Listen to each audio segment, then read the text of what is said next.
There we go. Hello. There we go. Now my sound's working. Test. Dingus Heckin Mortimus with the test. Classic. And Tebow, what's up, dude? Let's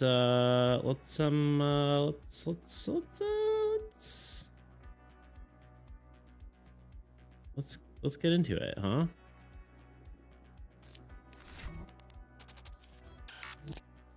Hello. Can't stay long, gotta play a game with a friend soon. No worries, dude. Thanks for stopping by. Surprised to see Maximus here. No, isn't normal with your schedule. I don't know why I'm doing a voice. It's quite abnormal for you, you see. I guess my streaming time is abnormal though as well. So, you know, here we are. I guess it would make more sense, but we're working on the pyromancer. Her face and hair aren't, I'm not happy with, but it might look better once it's in the whole whatever of it all, you know? So gonna have to play around with that, but yeah. How's everyone doing today?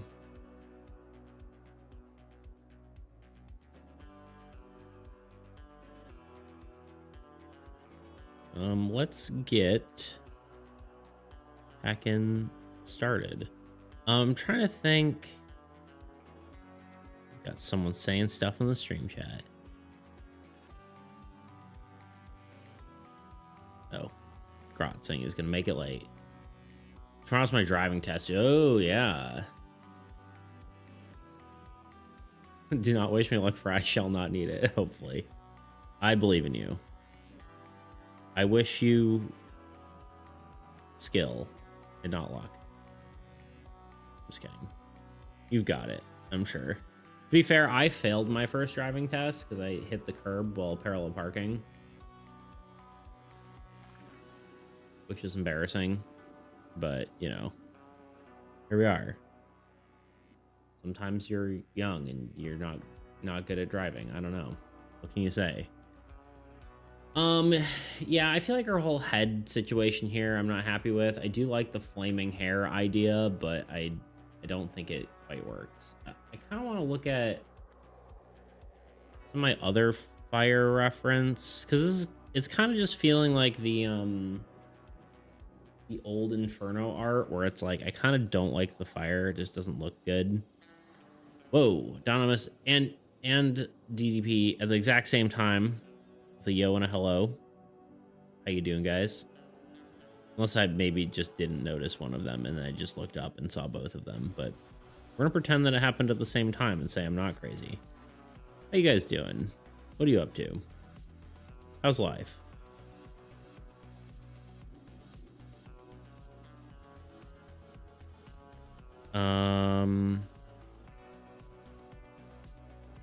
Want to look at the old god cards. Good, man. Good. I'm glad you are also good.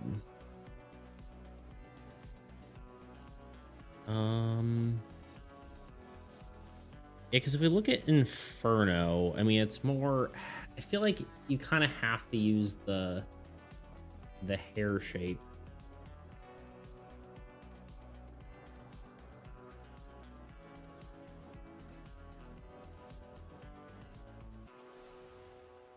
Looks like Leonard from Dota 2. I guess we'll take a look at that.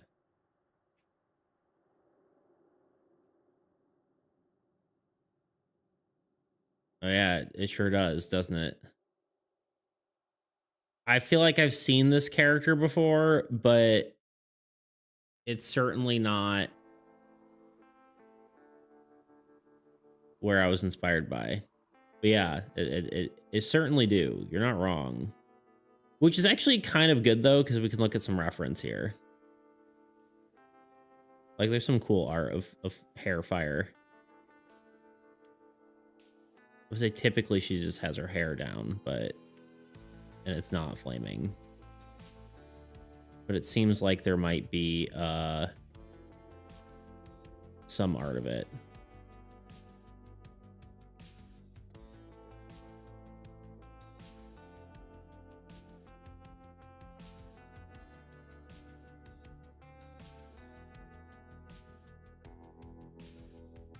Arcana, okay.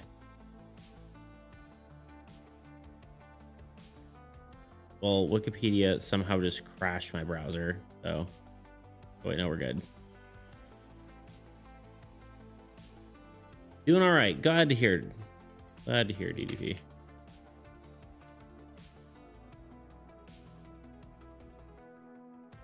Yeah. I'm not 100% sold on it because they're using just like particle effects for the fire. Oop, fan art.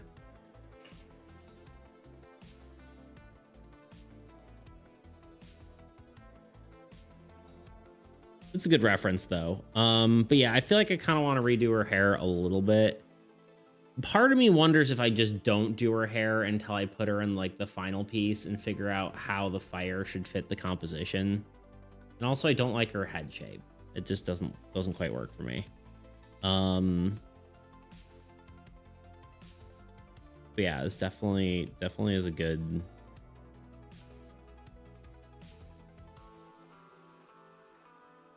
Like this art is cool. I don't know if it's official art, but just as far as... No, I don't want to enable my ads. Thank you.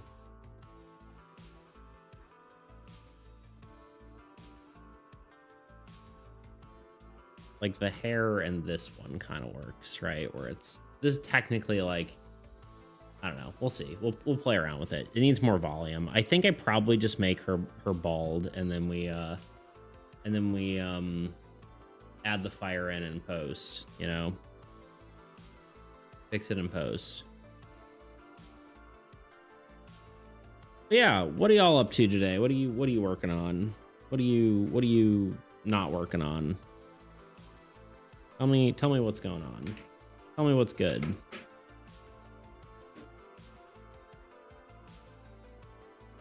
Tell me the good news.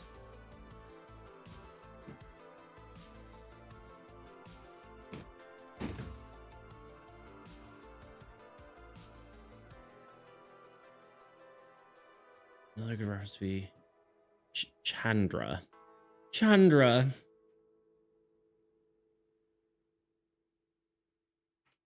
Take a look. Oh, yeah.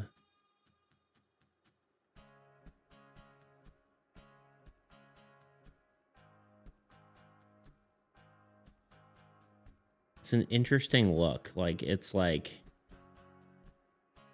She's like... Fire mage, but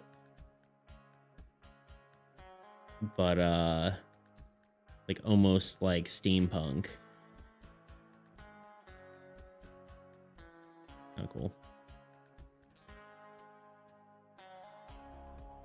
You gotta have the flaming hair, you know? Anyway. Send a message in some D&D Discord server. Maybe I'll try it out.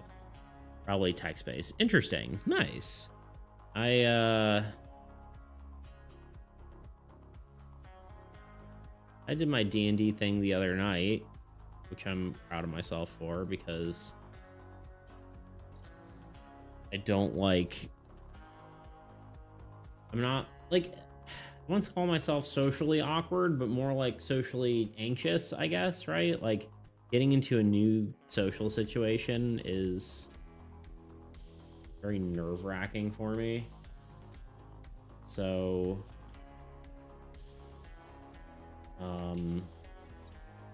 it was scurry going, you know, to get there and be like, how am I even gonna find a table and whatever. It was like a drop-in D&D sort of thing, so like you just go there and try to find a group to play with, which to me is intimidating. I don't know.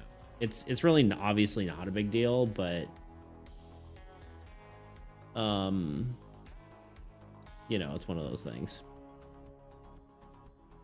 It's kind of scary. So yeah, you just kind of go. Well, luckily, like that was my fear, right? My fear was like, I'm gonna go up here and be like, hi, I'm here for D&D, like, and they're like, okay, go find a table, and then like I just have to like go up to strangers and be like, hey, do you have people? Do you have people? How about you? Do you need someone? It's like that's nerve-wracking for me. Luckily the staff was like pretty cool, and they were like, oh yeah, no, we got you. Hey, are you do you guys still have room? Do you guys still have room? Okay, cool. Here, go with this group. And I'm like, okay, cool. Especially for me as a newbie, I assume I know nothing about D&D. Yeah, right.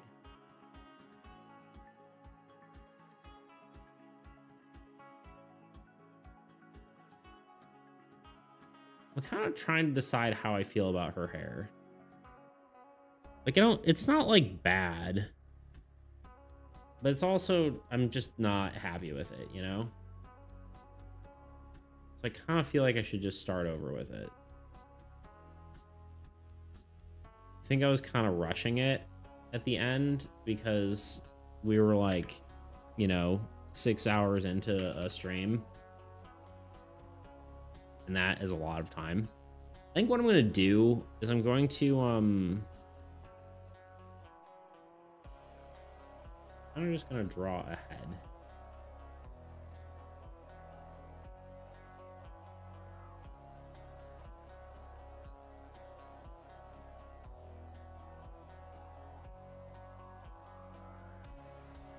And then I'm going to draw fiery hair over it. Because I think I also don't want the outline of the hair to have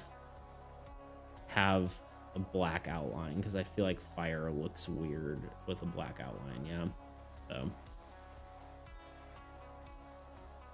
yeah, here we are.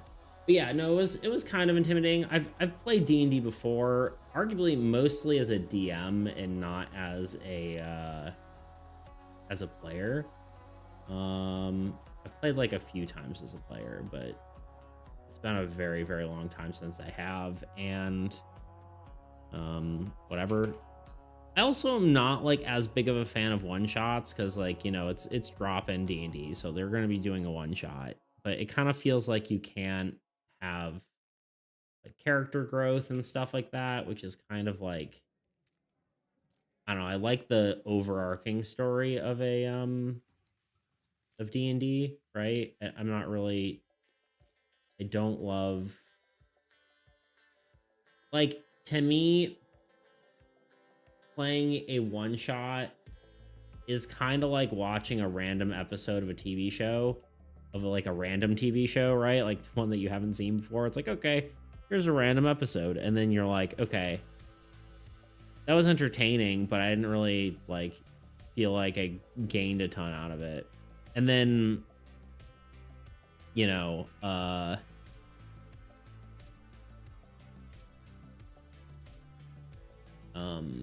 you know, an actual campaign feels like you're watching like a show that you would want to watch, you know? Like, oh, I watched from episode 1 and all the way through. That's my best way I can explain it.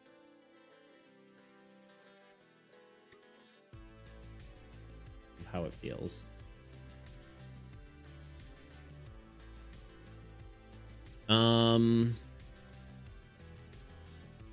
I assume it's kind of harder to DM since you need to keep track of the world and every character instead of just yourself, for sure. I think one shot would be good to see if I like it or if I can even do it. Yeah, I mean, I think one shots are good. I just think like, and I'll probably try it again. I'll like probably do it again, right? I enjoyed it. It's not like I didn't like it, but I would say I much prefer a longer form campaign.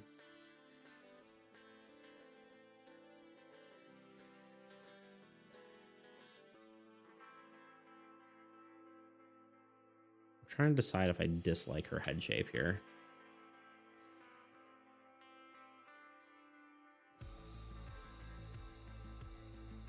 Honestly, I've been trying to like give characters more like of a chin. Like obviously like the style is pretty round and circular or whatever, right? But I've been trying to like do like pointed chins for the longest time, and for some reason it always feels weird to me. I think I did okay. You know, she looks kind of, you know, she's definitely kind of bald right now, but okay, we'll get through it. Honestly, I need to try something like that. The friends that I normally play with have been in planning purgatory. Yeah, yeah, it is. It do be like that.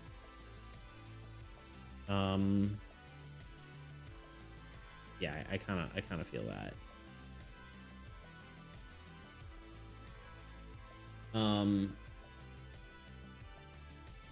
Yeah, I mean, honestly, it's worth doing. I had fun. It was arguably it was a little awkward, you know? Like it wasn't like it wasn't super like it's weird jumping into D&D with like strangers, right? you know? Uh you don't know them that well. You're not sure how to like role play with them. Obviously, it depends on like what group you get, how much of the how many of those people are like, you know, extroverted versus introverted, right? Uh Whether those players prefer, mechanics or you know, role play, that kind of thing. Like your group may or may not be good. But um I I still think it's fun regardless, right? Um so I would recommend it though. I think it was fun. I had a good time. I kind of like this sort of like almost handle like hair, if that makes any sense. I'll show you what I mean, I suppose. It's kind of like kind of comes out more, right?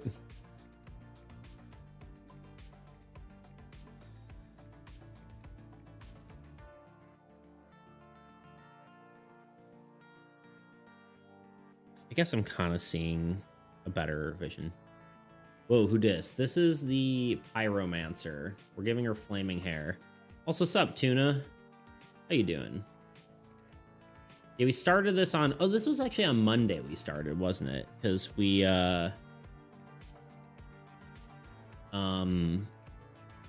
did the... what's it called? The play test on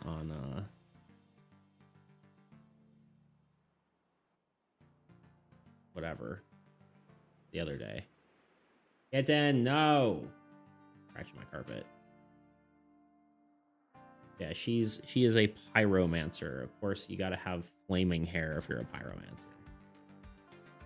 You know what? I was about to say I should sketch this, but I should also just be brave. You know, I just need to be brave. And it's okay if I'm kind of sketchy and then fill it in as well. What? Why do you want attention now? Huh? You were ignoring me earlier. What a kitten. What's the card effect? So it's kind of the idea is that it's kind of like a anytime you draw a card, you are forced to make an attack. So you make a bunch of attacks, so it gives you a ton of action economy. However, you might be out of units, so that is that's the caveat there. So it's kind of like a, I don't know, like just like a rampage sort of card. Very angry, very. What kind of shape do we want here? Like I need like to figure out the.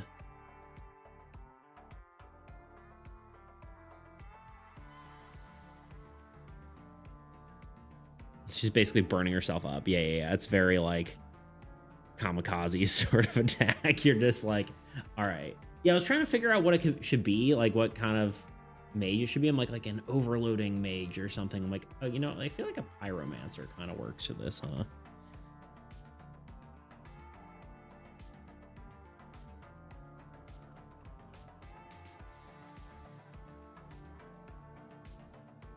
Just gotta make her not bald, you know?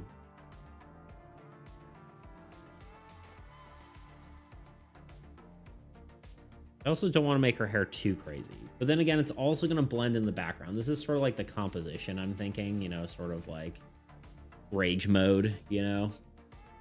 Fire swirling around her and stuff.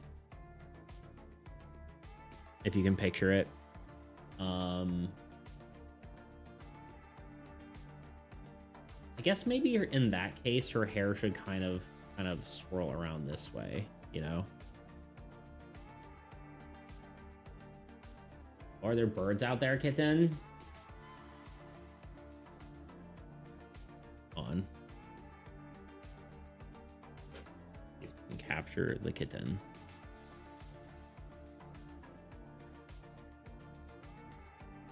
Why is the camera not turning on? Oh.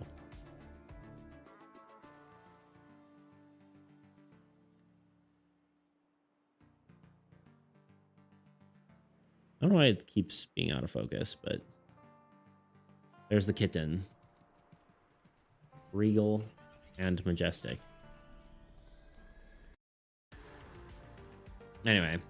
Yeah, what's up with you, Tuna? How's life? What are you up to? Tell me things.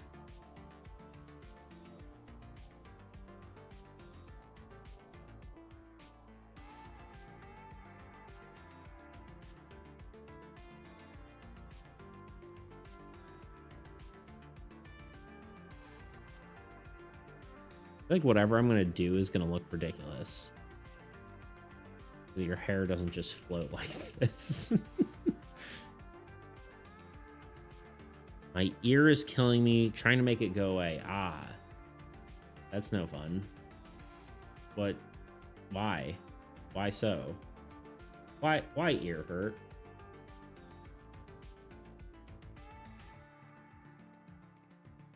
I guess it needs to go up and then like maybe kind of like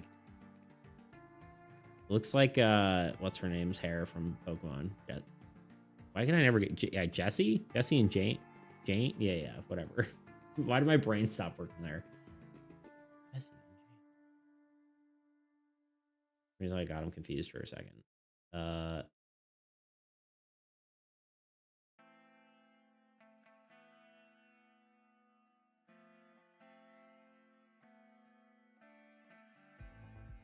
Wish I knew, but the tinnitus is also really bad. I keep hearing wind in my ear. Ooh, that's not good. Is it Super Saiyan Jessie? Yeah, exactly. Jessie, we need to burn. I just did the Breaking Bad instead of Pokemon, but you know, here we go. Yeah, Jessie. Okay, I thought you were going for 2. Yeah, okay, we got it. We're on the same page.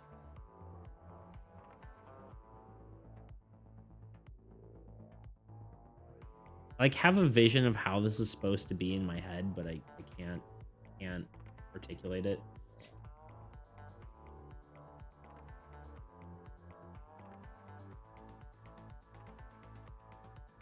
Kind of like spiraling, you know? And then we'll add like strands of hair that make it look more like less like she has a ghost on her head. Just like a ghost trying to eat her head. Nom nom nom. Do you see it? I know I used to, as far as ear pain, I know I used to get swimmer's ear, which was like from getting water in your ear and you get like an infection. I can't remember how that's fixed. I don't know what climate it is currently for you, or season rather. Can't remember where you're located, but could be that. Could be water related. I believe you just use like what's it called? What the frick's it called? Peroxide, I want to say. I could be wrong. I'm not a doctor. Don't quote me on that. But potentially flushing your ear out with peroxide. That sounds like it might also be serious, so you might get that checked out. There's a tiny little gnat flying around and trying to bother me. Okay, I do like how there's like sort of strands of hair. Like this looks a lot better than before, huh? I mean, it's maybe a little like goofier looking in a sense, but I do think it looks better than the sort of spiky fire hair. Personally, I don't want her like bangs to be floating as well, you know.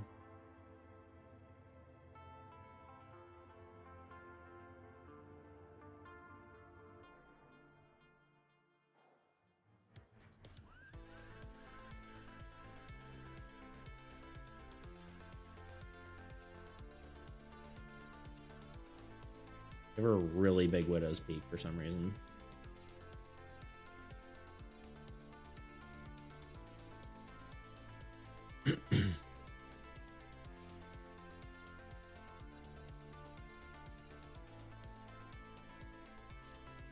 I love how all y'all are giving me references. Amber from Brawl Stars.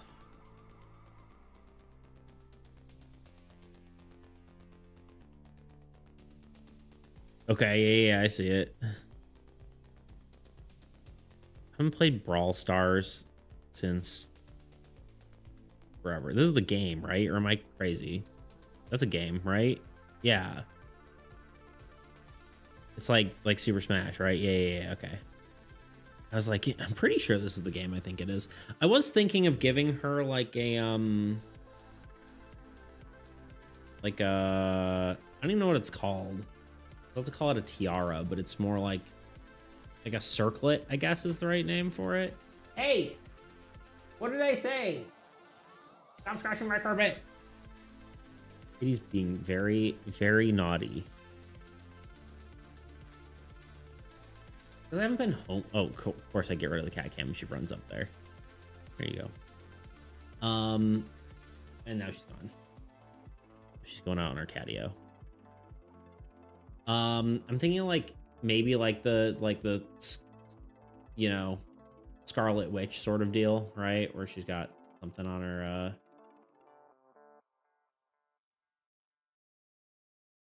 maybe like a gem.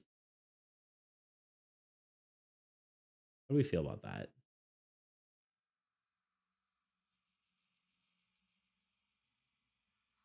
We're kind of sketching with color, which is kind of new for this style, but usually I do the outline. Oh my god, this bug is gonna annoy me.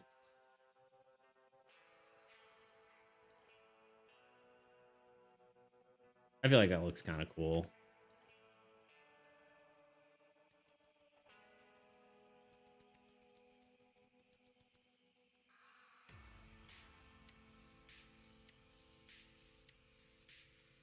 A new layer.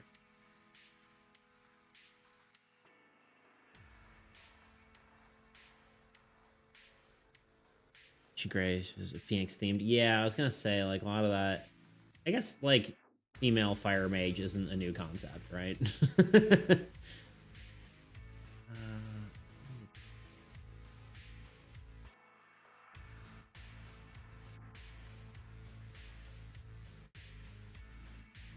I think how these like I guess it's less. Or it's more like this.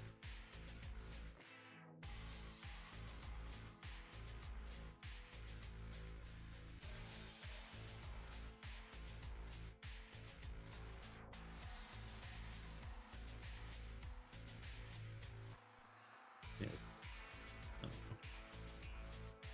I'm just making things up, you know. Doesn't help my characters don't have ears. You know? It's hard to figure out where things are supposed to go.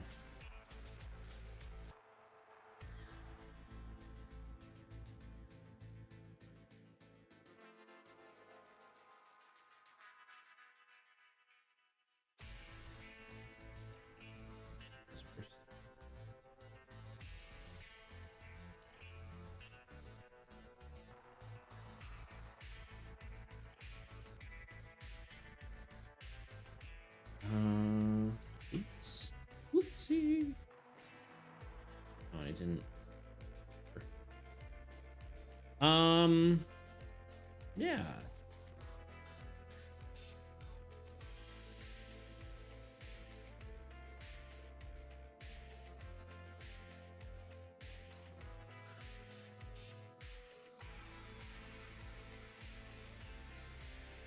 Yeah, the playtest the other day I think actually went pretty well. The more I think about it, the more the happier I am with it. Just thinking about like how like the combos started coming together. We're creating it. I think the one of the best parts about, you know, building the new decks is we can kind of have some intentional combos, and then instead of like some of the like unintentional stuff that we never planned for, right? That just kind of came up. It's like, oh, that actually kind of works out perfectly. We get more of those, even if we were to like never really include deck building. I think it would be nice for the fact that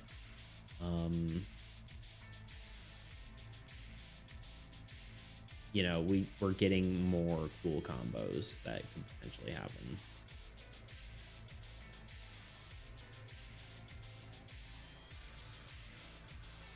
I wonder if I want an outline on this or not. I think I do.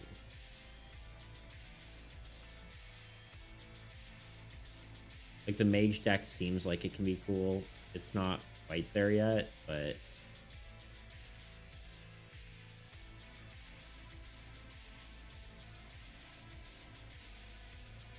okay, I got very distracted by doing a little circlet here, but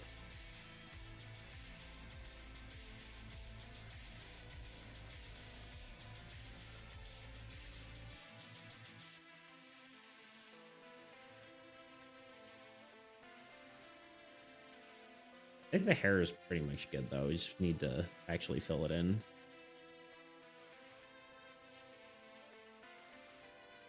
Yeah, let's look at more references.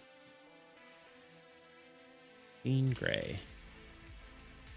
Isn't it weird gray is spelt two different ways?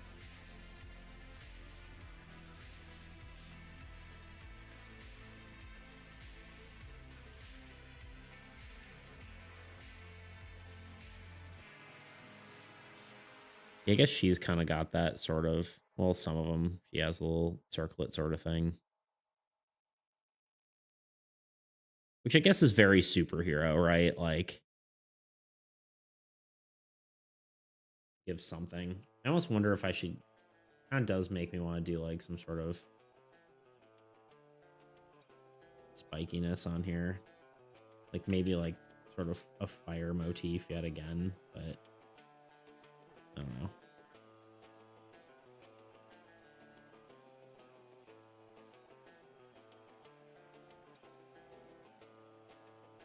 I think it's fine.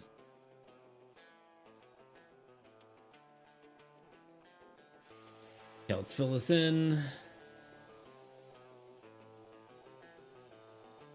We're gonna lose some of the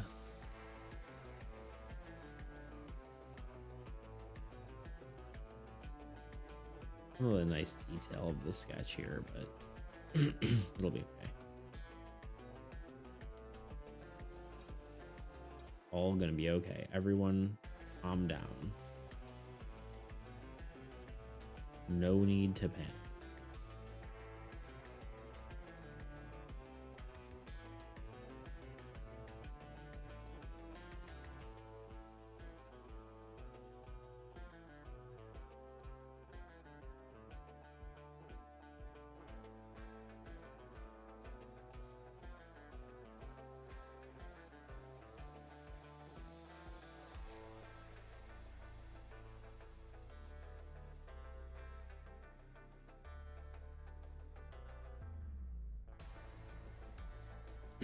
I think this looks a lot better than before. I'm usually all for deck building, but I also see the argument of keeping the cards slash god decks specific. Maybe mix of both as possible, and you could mark cards that can only be used with certain gods with special symbol of the god. I mean, potentially. It's not really that. Actually, I prefer the opposite. Actually, it's more that I I I don't want any card to feel like it's god specific, really. It's more that um the other element or the other like way to play the game currently, right, is just with no deck building, and like you get a full deck of all the cards. And the way I see it is that as you draw the cards, it kind of like you kind of have to make do with what you get. It kind of feels like a roguelike in that sort of sense, right? Where it's like you get these options and you have to make something with it, which is what I like about the non sort of deck building portion of the game. You have all your cards, you play with all your cards. If you draw the right ones, then you get what you're supposed to. Or like you get what am I trying to say?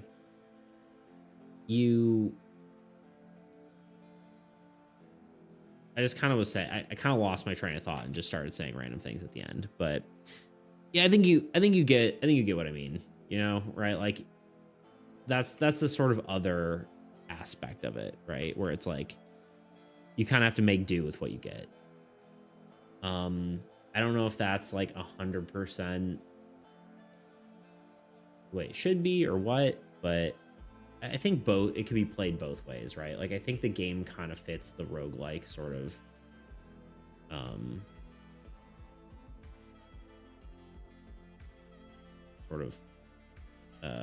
theme, but yeah, I honestly don't think anything really needs to be restricted to a specific god, if that makes sense. Yo, Toot. Sorry, I saw you there. I was just trying to finish my train of thought because I was already losing it. How are you doing? Tell me how you feel. This should be honestly on a separate layer. Oh, he's on it, you know. What should I do? Push-ups or sit-ups? Look at you saying hi to everyone.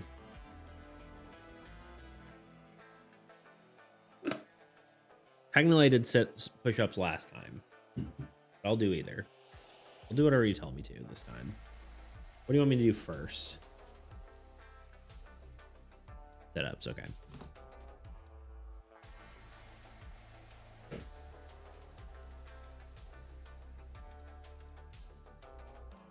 All right, here we go.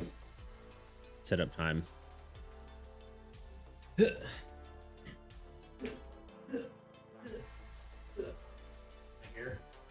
In frame.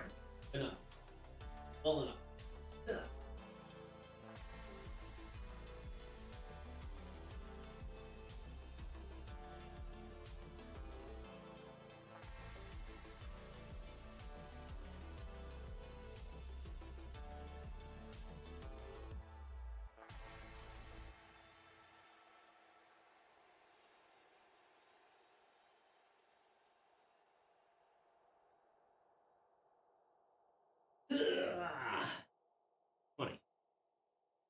We did it. We accomplished the sit-ups. Mission accomplished.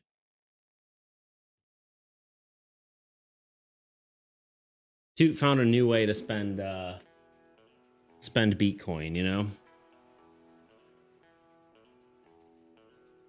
I definitely get that. I come from the perspective of a person who has experience with PvP card games, but a PvE game, it's not the same thing in the slightest.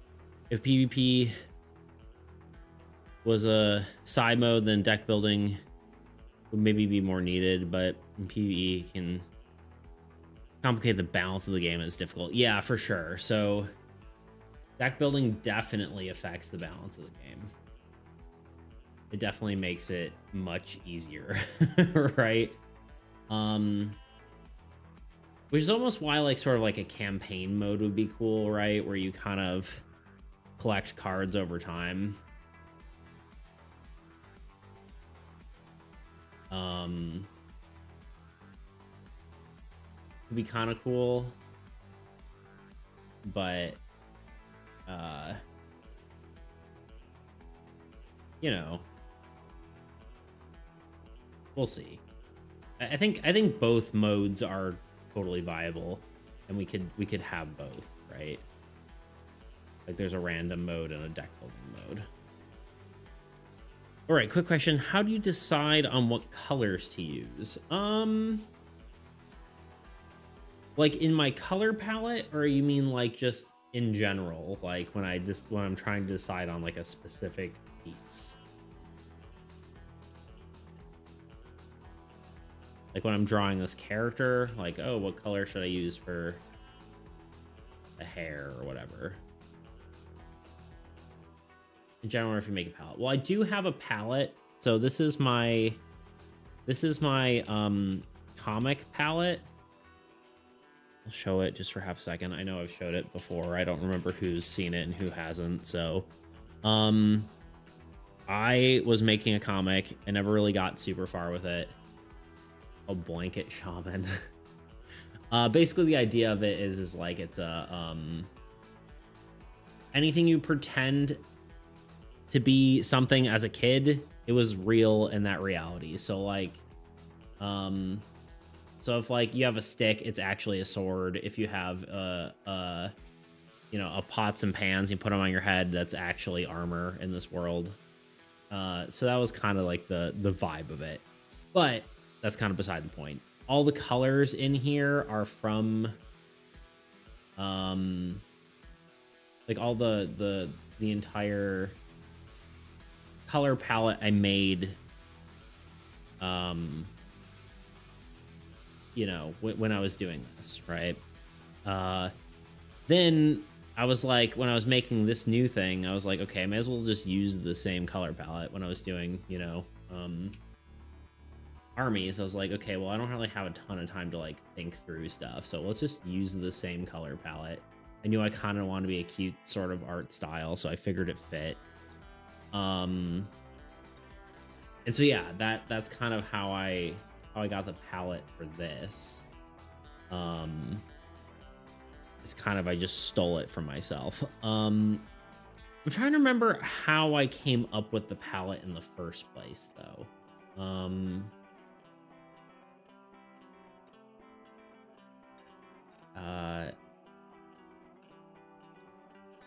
That's a good question. I think I just started playing around with colors and seeing which ones look good together, you know? I was like, okay, well, here we need this and we need this. And some of it was like, I already drew the characters and I was like, okay, what colors fit well with these character colors? And, you know, I kind of just played around. A lot of time I just play around and make a palette. Like for Soul, I made a palette.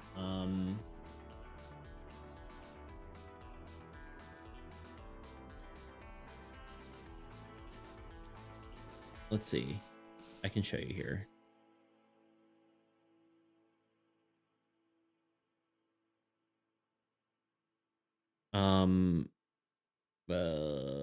Soul. Where did I save this though? Soul Art? No, not in Soul Art. It's in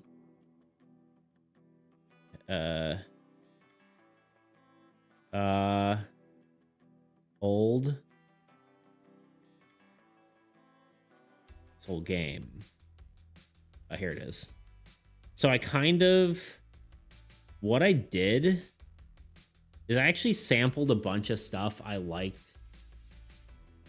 the colors from. There might be a bunch of different stuff here. So that's maybe doxing.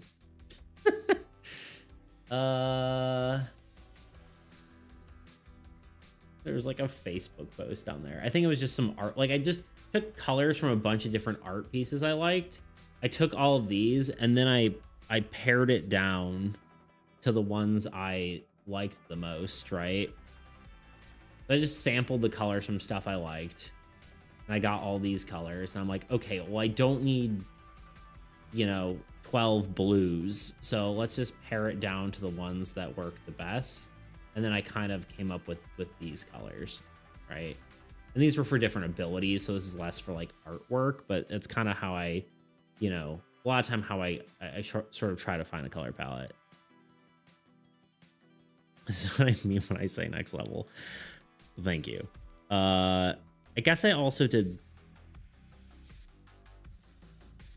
this sort of thing. But yeah, I mean, like, you know, you can kind of just search through and find colors you like, and then you figure out which ones look good together, where there's good contrast between them. I should do something like that in my very real, very important, yes, sarcasm card game stuff. I mean, you may as well, like, you know, even if you like already have colors you use, you can then just like sort of sort through them together, and then kind of just make, you know, something you like. A lot of time it's good to, like, if you find a color you like, you take it and then you invert it.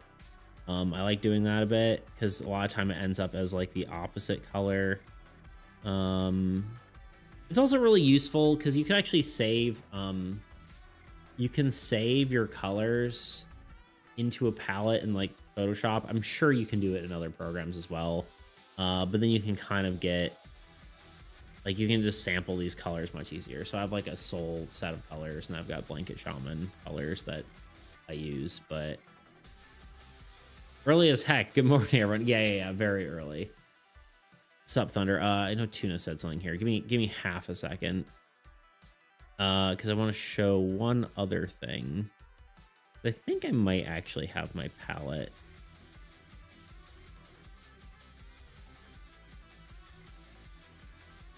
Yeah, I also did the same sort of thing with my Blanket Shaman colors. I kind of just put all these down. I honestly don't remember how I decided on these colors, but I think I just like sorted through, like, I had like a few of the main characters' colors already, and I was like, okay, let's just take those colors. What colors do I additionally need to you know, make a thing? Like, I got a bunch of different skin tones, and I've got a bunch of different, like, sort of Roy G. Biv of colors, right? And then these ended up being my palette. I do think I need to update my my palette because I've added some colors since then, but because like this orange is sometimes too, like, it isn't quite the right orange. Like, sometimes you need like a deeper orange like this, you know. They're kind of very different colors, but yeah, I mean, just making a palette is a good way to start, but I wouldn't necessarily say you need to do that. You know, just picking colors that complement each other. Honestly, learning color theory is probably a is always like the best sort of practice, just because then you can learn the rules, and obviously once you know the rules you can break them, you know, typical stuff. But you know, color theory is definitely a good place to start when you're sort of trying to figure out what colors to use.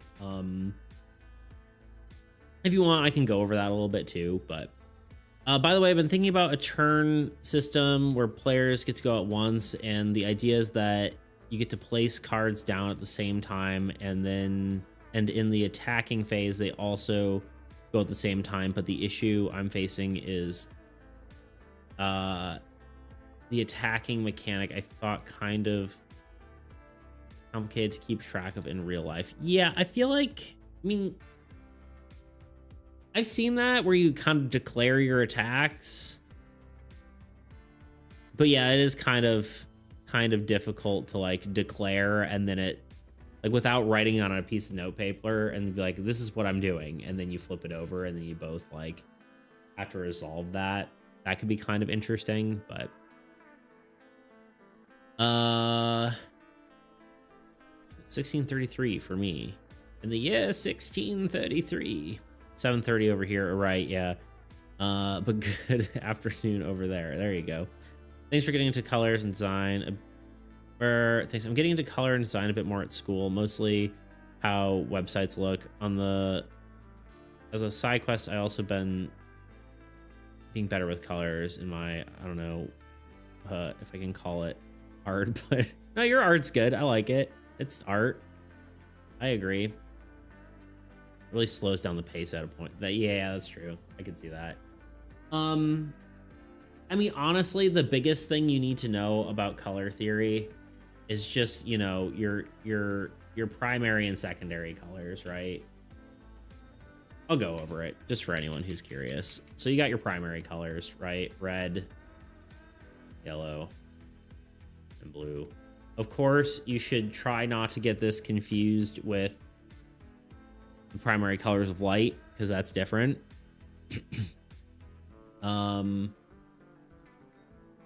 So that can confuse things. Also, printer colors, which are technically more accurate than the real primary colors. More like printer colors are a better, more accurate, like the CMYK, definitely more accurate when it comes to pigment.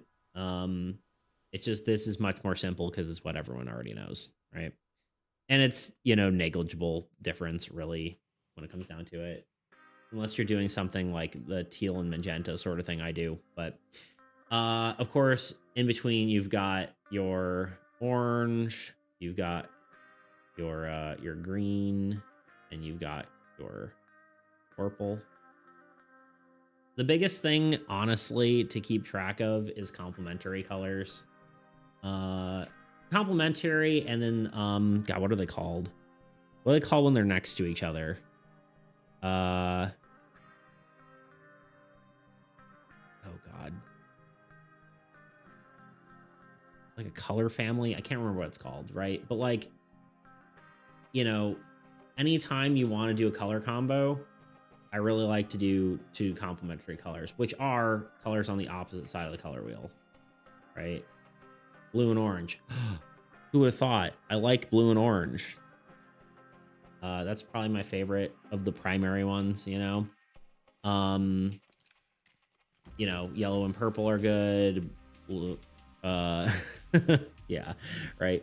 And then, you know, green and red, you can think of Christmas, right? That's very classic color combo. Those are all good, you know, but there's also like ones that are less, like you'd think of less, right? There's like this, like my old god colors are actually complementary. They're, you know, magenta and teal, which are technically opposite on the color wheel, right? I can actually go like this, and if I go invert, oops, oh wait, I did that wrong.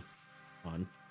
If I invert them, they're pretty dang close to being opposite, right? Like it's not quite, but like they're pretty close to being opposite. But yeah, green and red apples remind me of tomatoes and apples. Wait, what? Green and red just remind me of tomatoes and apples. Ah, there you go. Gotcha. Thunder said, kind of a war kind of game. I mean, tricks could help track. Interesting. Yeah,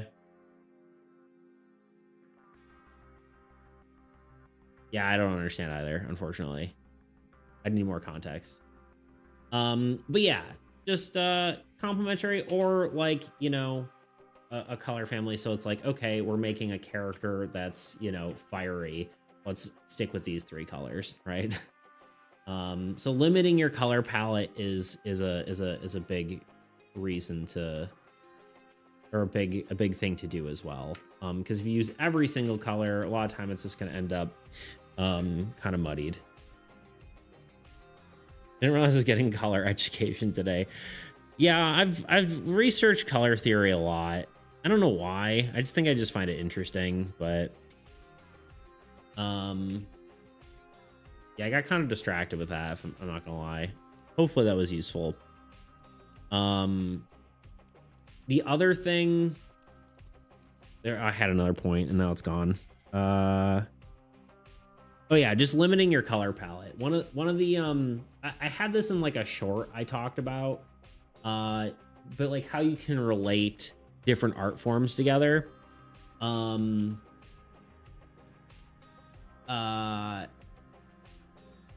of the things that I mentioned is that in that short was that you can, I like to relate different art forms together, like cooking and sorry, I lost my train of thought completely. Cooking and drawing are somewhat related. Like imagine colors as flavors, right? If you have synesthesia, that shouldn't be too difficult. But imagine colors as a flavor, right? If you put every single flavor in a dish, it's not going to work out, right? If you just put every single color in, right? It's going to taste bleh. So you got to select what colors you want to use. Don't use every single color. Pick a nice color palette, you know, and you'll prosper. You know, something like that. That's maybe a color palette, or maybe whatever. Just pick a few colors and roll with that.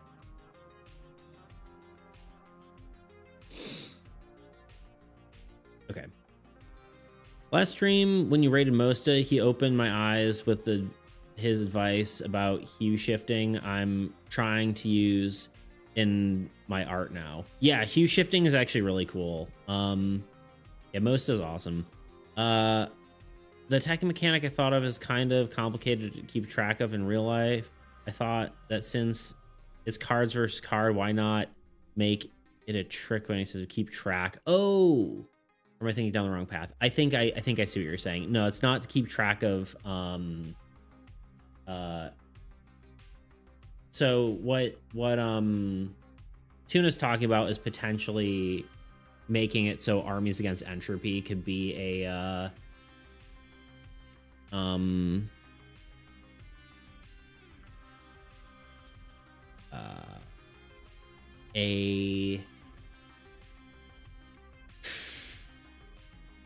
sorry, make it like a PvP game, and tracking as in like trying to keep everything, keep track of like all the stuff on the board, not necessarily keep track of score or something like that. But you're good. Yeah, that is a solid advice if that were the correct train of or correct, what am I trying to say? My brain's not working right now. Holy beep. Yeah, I agree with you though. See what you're saying. But yeah, no, you're good. Don't worry about it. I love an everything burrito. Yeah, but like, do you want like chocolate on your everything burrito? Do you want, you know, there's a certain level of everything, you know? I guess there is it's an every Adventure Time quote, man. I know, but I'm just, you know, I'm just giving you a hard time. That's the smaller palettes work better than big ones, I guess. Yeah, exactly. Chocolate pizza is good. Yeah. There's a chocolate pizza is good. I agree.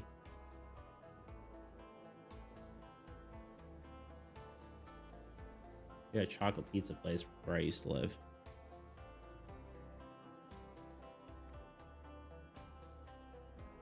Also, I guess you could have mole, which is kind of chocolate. Got cocoa in it, right? All right, we're gonna hit an ad. I could talk about color shifting if people didn't, or hue shifting if people didn't catch that from Mosta, but because it is good advice. But let's do the ad. We'll come back. I can explain that a little bit, and then we'll finish this lady's hair. We're kind of off track today, but I think that's okay. I think the chat is always good with you guys. So let's do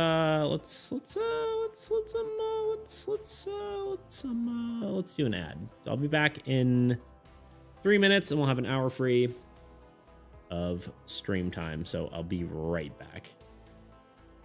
In the meantime, waiting your turn sucks. And I think it's time we all come to admit that. Like, how many times have you been sitting at a table playing a game and either finding yourself zoning out completely or anxiously hyper-focusing on what you're gonna do the next turn when it finally rolls around, easily losing sight of the bigger picture? And this is the case whether you're playing a board game, tabletop role-playing game, or even a video game. Today I'm specifically focusing on tabletop role-playing games, but this applies pretty much across the board. Yes, that was a board game pun. No, I'm not sorry. Sorry, I'm not.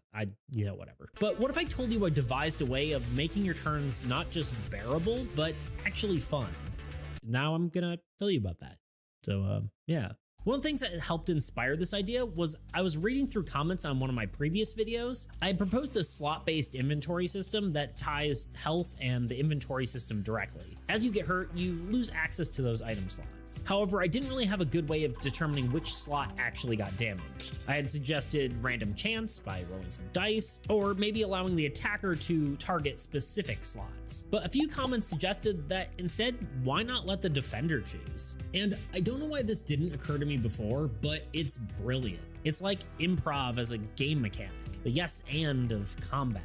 Role-playing games like D&D, Pathfinder, what have you, all pretty much rely on improv to tell a good story. A good game master will consider the core principles of improv. Yes and, yes but, no and. These principles build on an idea rather than dismissing it, helping players feel heard and making their vision part of the story. If you're not familiar with this concept, I recommend checking out one of these two videos.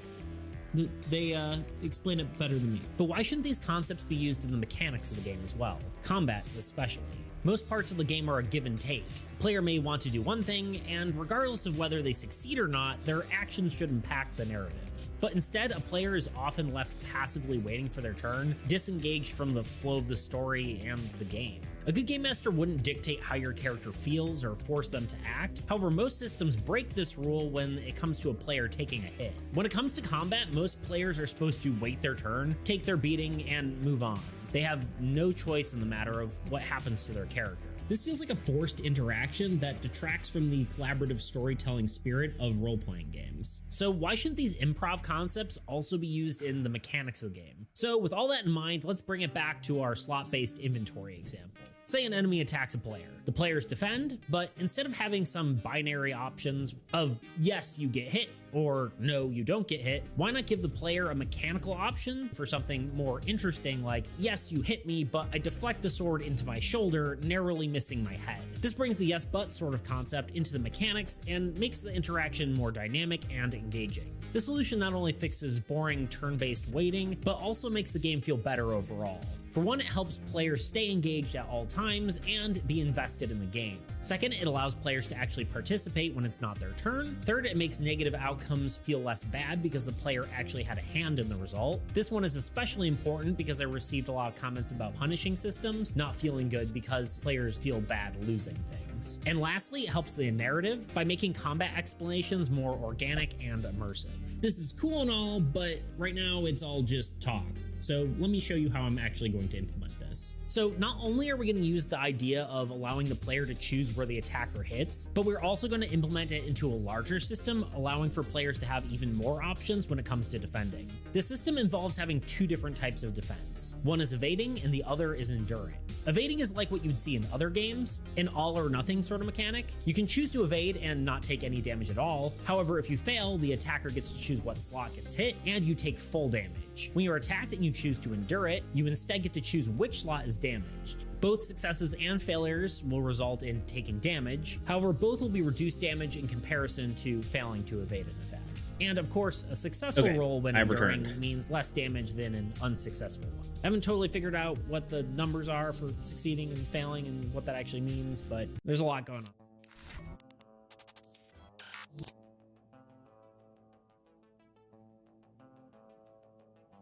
Okay.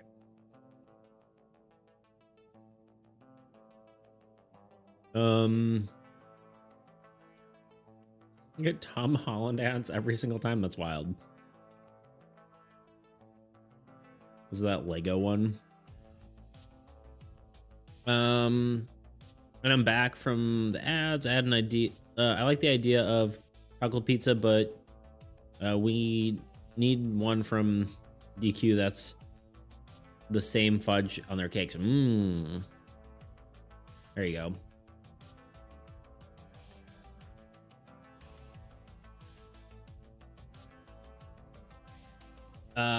Real quick, I'm gonna run this down like super duper quick, but I think it is important. Hue shifting is typically, if you have a color like this and you're shading it, do a new layer. I'd love to watch, but I really gotta go. No worries, dude. You have a great rest of your day. I want to see this. You can mark it down on the YouTube VOD. I'll do it in 2 seconds. You have a color. If you're going to make it darker, like say I want to shade it, also go down in hue, right? To make it a little more, like, follow this line, right? Make it a little more red, make it a little bit darker. And then you can shade like this. And then when you're doing the light part, you take your original color, you go up in value, and then you make it a little bit brighter. And therefore, you get much more. The way I shaded this is bad, but you get much more dynamic colors rather than just taking the color. Rather than just taking the color and doing it lighter or darker. Because we could just do lighter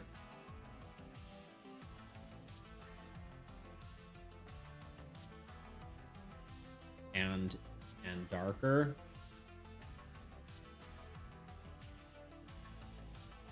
But this may be a little too dark for our example here, but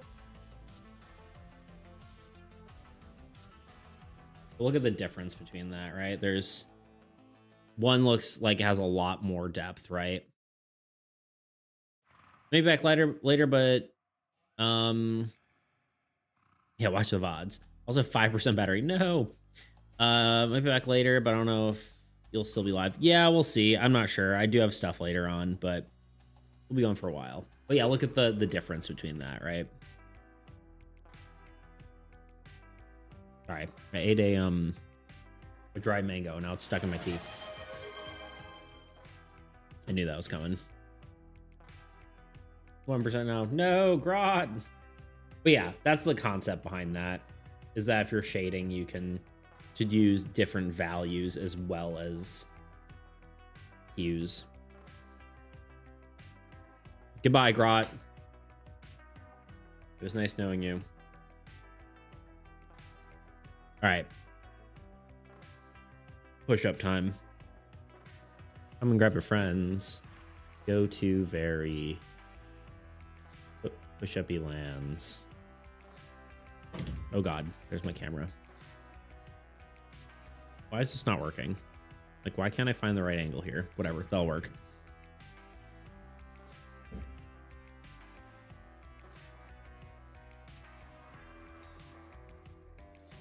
I try clapping push-ups. I keep wondering if I can do them. Probably should.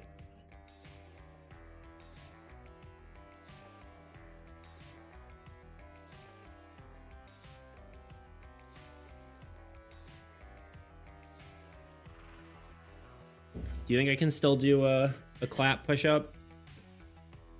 I don't know if I can. I feel like it'd be a bad idea for my wrists. That's the biggest thing. Or I might just fall and hit my face. I can tell that you can. I used to be able to. But I'm an old man now, you know? All right. Yeah, hue shiftings is a great technique. I don't use it as often as I probably should because I have a color palette, but yeah. Cut push-ups are a gimmick. You're sacrificing range of motion. Yeah, I guess so. It just makes you look cool, you know? That's all.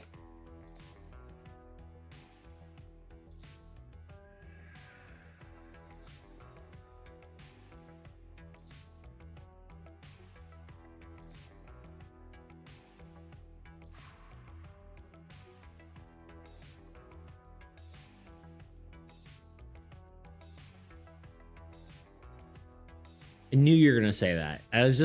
I literally didn't even look at it. I could have read what you were what you were gonna say. I could have just been like, you're already gonna look cool, and then look at it and be like, I knew you were gonna say that. I knew it was coming.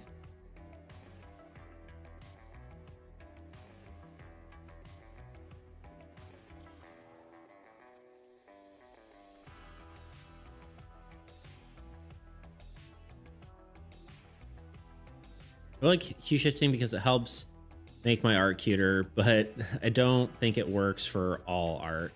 Yeah, I mean, I think it's pretty good for like most stuff, right? Like it's a good technique to know. But like my palette is pretty solidified, so it's like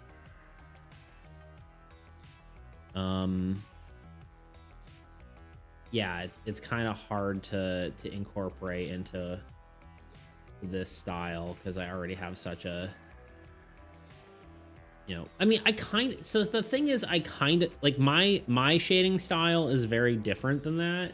Like I don't use different colors to shade exactly. So what I will do, I will do it, but it's a little bit different, right? So my technique is I will do this. I will do a layer above it. I'll do blue, right? I'll paint the blue on. Usually it won't be this opaque, but I'll paint the blue on, and then I will go make it a multiply layer. And then I guess in this case, I'd tone it down a lot, right? And then I would go with like a, well, blue's maybe a bad example here. Let's do purple because we're doing it on orange, so it kind of gets a little bit weird. Let's do purple just for the funsies of it. Do a multiply layer, and then I can tone that down. And then I'll do another layer, and the opposite of purple is yellow. So we'll do a yellow layer across here. Oh, we want a clipping mask. And then I will do a I don't know, soft light. Right. So that's kind of how I do my shading. It kind of accomplishes the same effect, right? Like you still have the color with multiple variations of that hue, both shifted up and down, but it's just a different way of doing it, you know?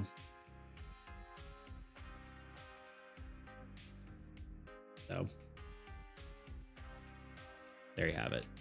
I feel like it fits really well for pixel art and mini painting. Yeah, I agree. Yeah. It's really important for huge art. I'm noticing some paintings use literally every color to add detail, and it's so deliberate. Yeah, I mean, art's crazy like that, you know. No, yeah, they you definitely can do a lot with utilizing colors correctly, for sure. 4 shores ago, you know.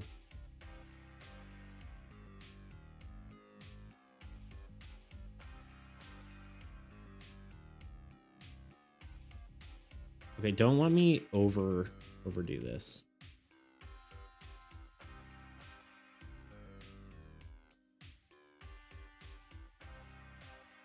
Just another tool in the tool shed. Exactly.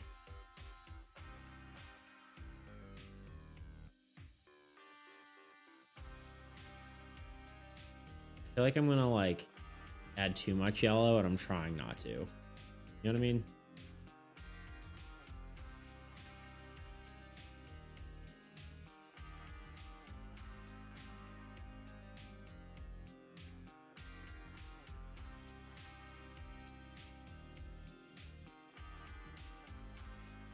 I also think I might need a third color, even though I don't normally use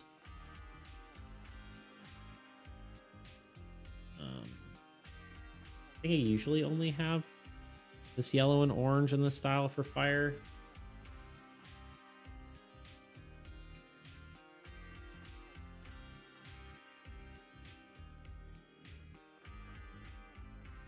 I'm 20% of the way getting card made in my honor. Heck yeah. Heck yeah, Tuna. I'm excited to see what you choose.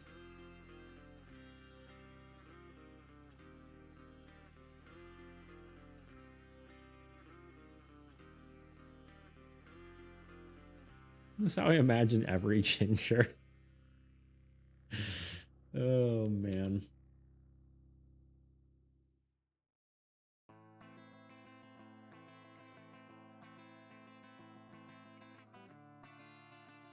I think maybe I can...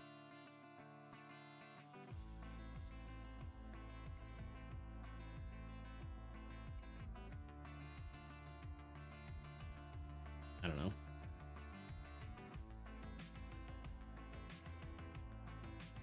Let's see if this works. I'm not entirely... No, I guess I need to look at fire, like an actual real fire reference. Fire. Oh, yeah. Somehow I spelled fire wrong like 3 times before I...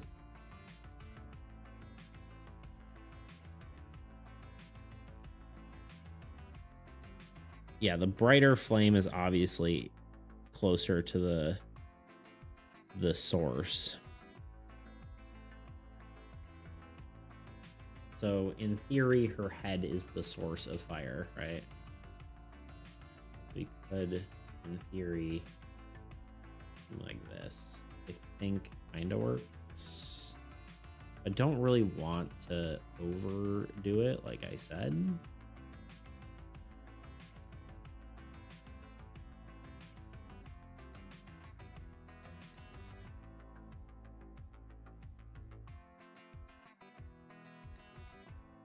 I like some of these hairs to still be able to stand out.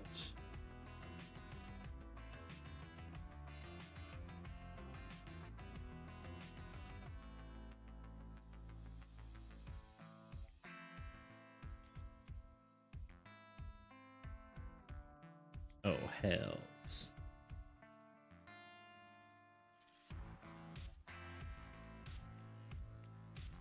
Oh yeah, I've been meaning to ask. Toots was saying he thinks my music is too quiet. What do you guys think? Would you prefer it to be louder? Part of the reason I don't have it loud, though, which I thought of afterward, is that it is nice to be able to go back and take my VODs without the music being super duper loud.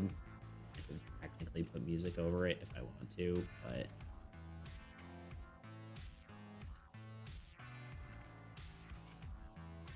that's looking pretty good. Listen, I'm just thinking like 5% louder. I mean, we could put it at like 40 decibels instead of 45, or negative 40 decibels instead of 45 is what I mean.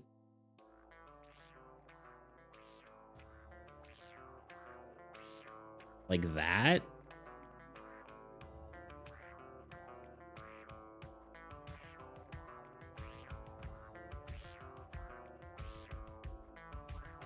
We can try that.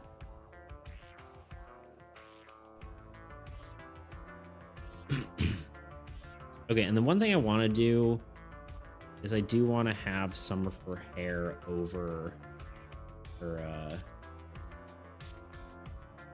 Yara thing here, whatever you want to call it.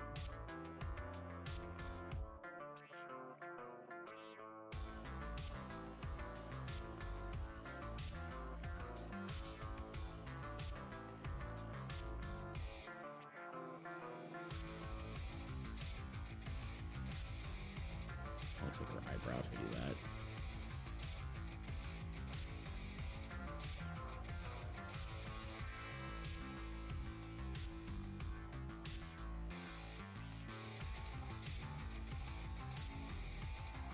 I have mine set to -40. Yeah, yeah.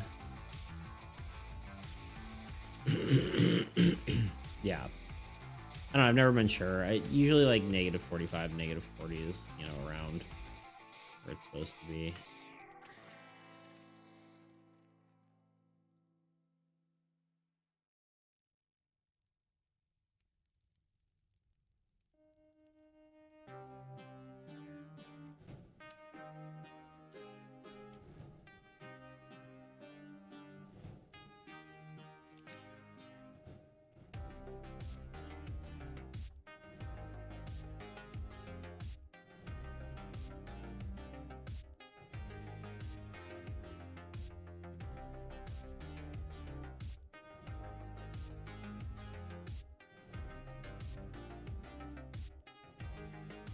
I think something like that looks good. What do we think? I'll probably do some like shading on it too, but I think that's relatively decent so we can actually put her in the pose and kind of get that rolling. Strays are selling for me. Yeah, good. We'll have like a bunch of like embers and stuff flying around. I was tempted to like, I don't know, do something like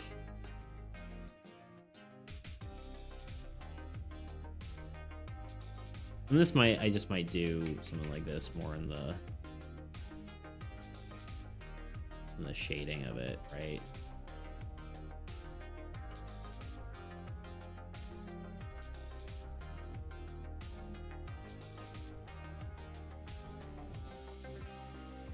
I don't want to get too bright. My worry is like some of these, like the vivid light looks kind of cool, but it also is like style breaking, unfortunately. Like linear burns, kind of cool.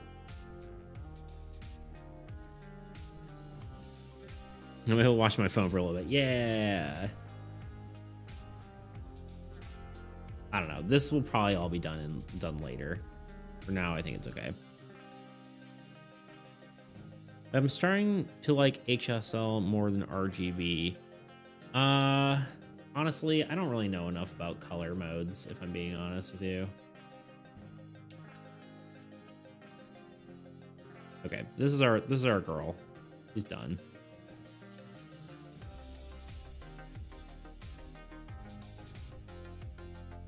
This is her. She's going in here now.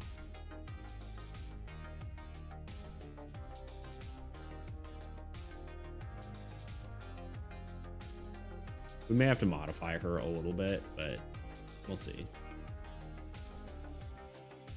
You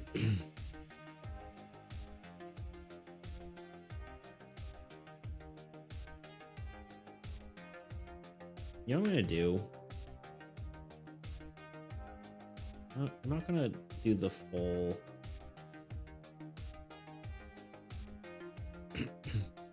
hue, saturation, lightness, right? Yeah.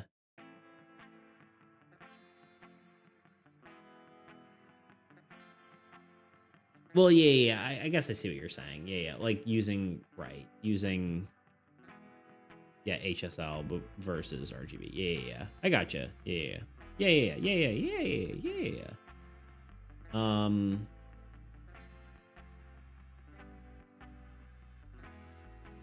Yeah, I guess you can like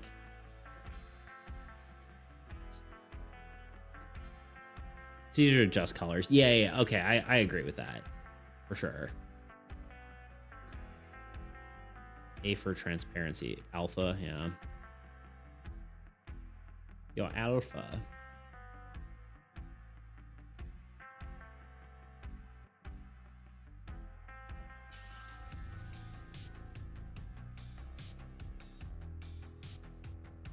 I forgot what I was doing for half a second. I'll lie to you. I guess her down. We're gonna make her a little bit bigger because I have the feeling I'm gonna be able to use a little bit more space here, but we'll see. Her head needs to be slightly up, like a so.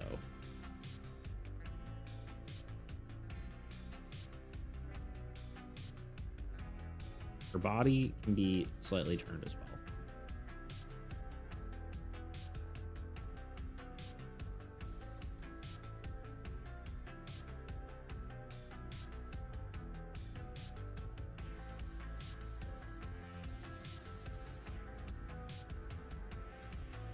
And then we'll adjust her legs.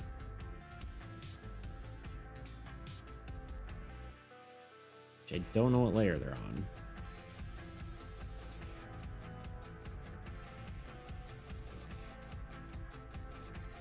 Here. Oh, she has a colored layer behind her legs. Have to erase.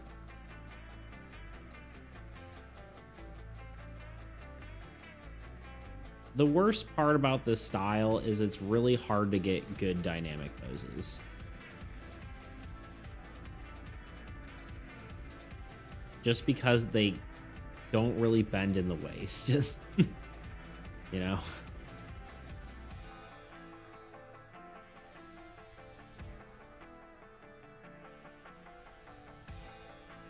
They're a little stiff.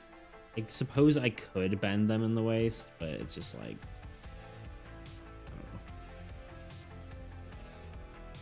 Even hex codes.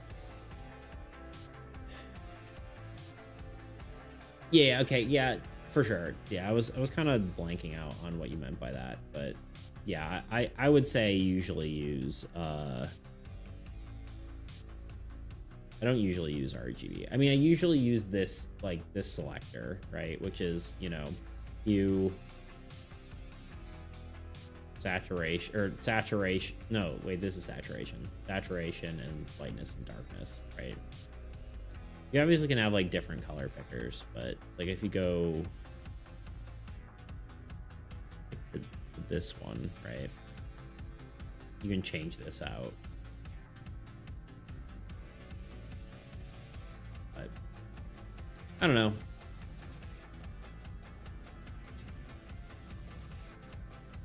I agree with you. The wrong layer.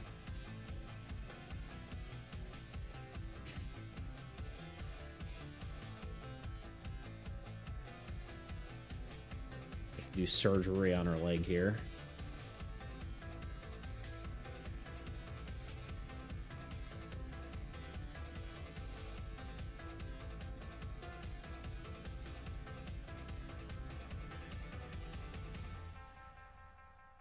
And their hands need to be up more.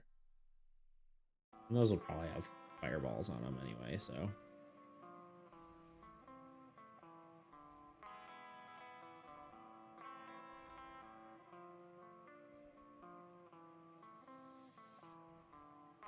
Just kind of doing the, you know, one of those. Her head might even be able to be a little more. I guess so.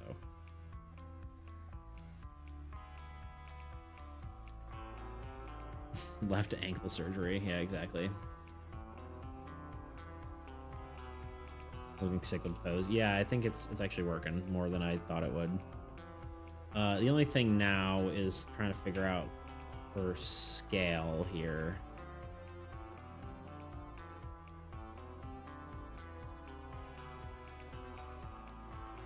I think honestly it's okay if she's a bit smaller.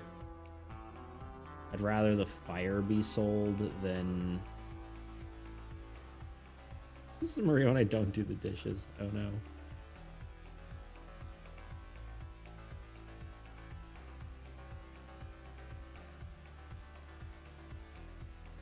Oh no.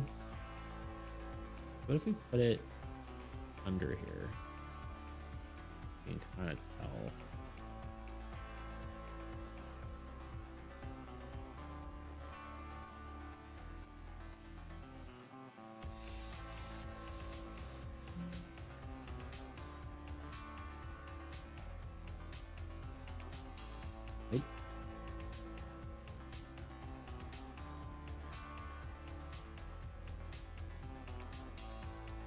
We're gonna go with this for now, but we'll see.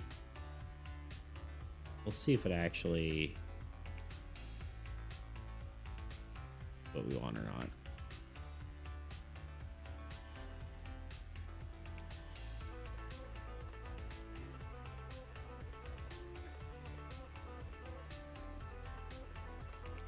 By the way, I've been on a creative streak recently, made a ton of characters I'm super happy with.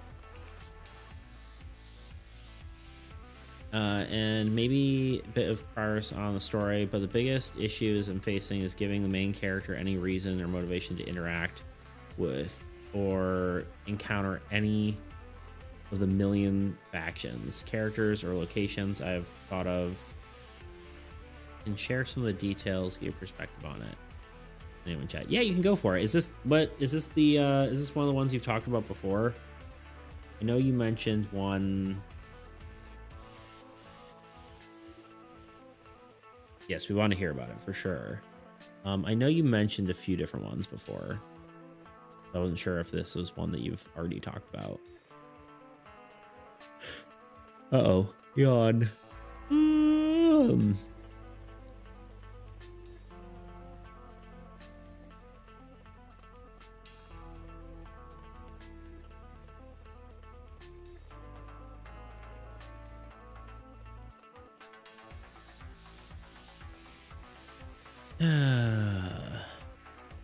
How many of you people, how many of y'all get random Discord messages from people that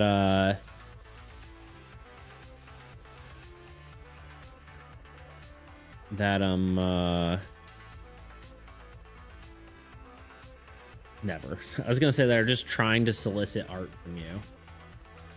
Sorry, I was just seeing Tebow's stream chat color theory thing. Actually, I like that a lot.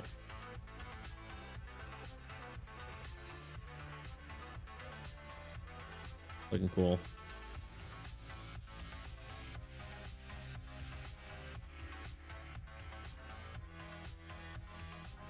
I'm actually gonna go. How long will you stream for, you think?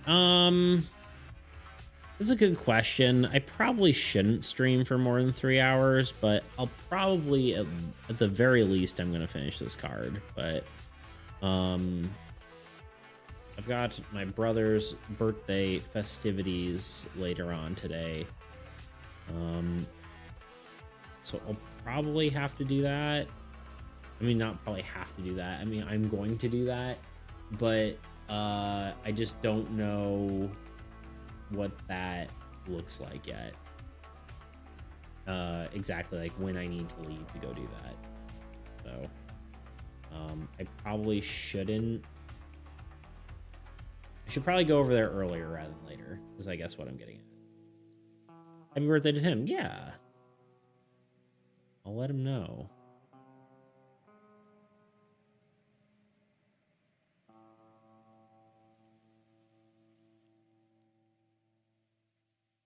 We're kind of sketching here too. I don't really know how to make a circle of fire because it's not like a supernatural thing to exist, you know?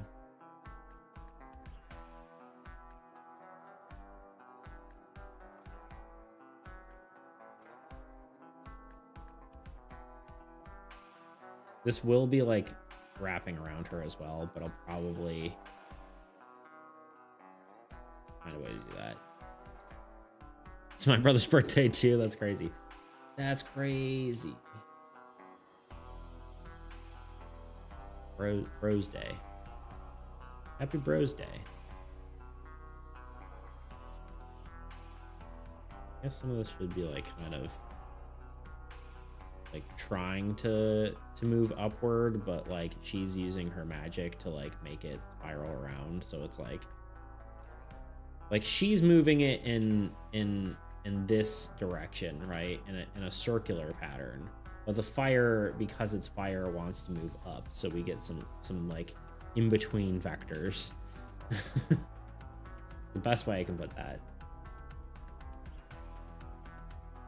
I also think this will need to be kind of a little more like so.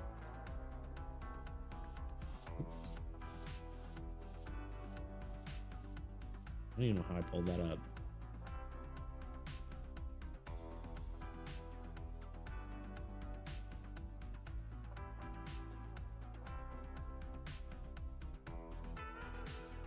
If I go around her, not behind, yeah, it will. I'm just starting with behind, and then I'll just like,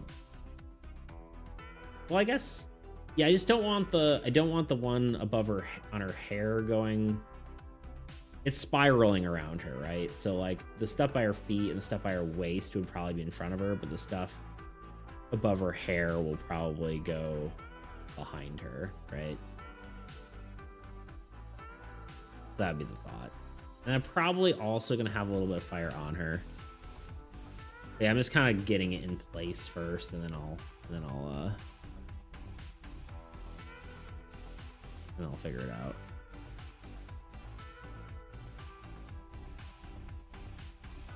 Yeah, thank you for pointing that out.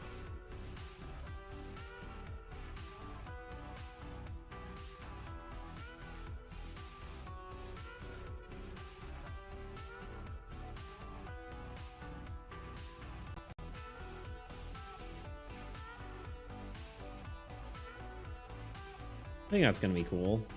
Yeah, probably.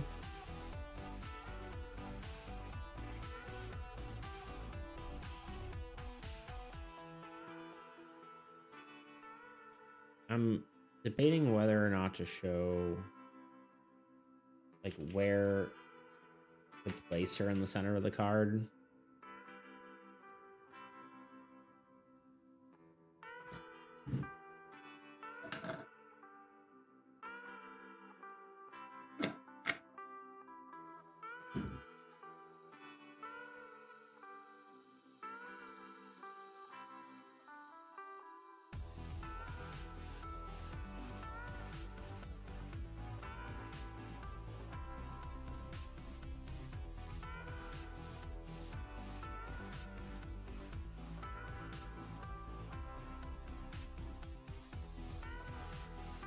But yeah, I think for now we're just gonna fill this all in, and we'll make it more fiery.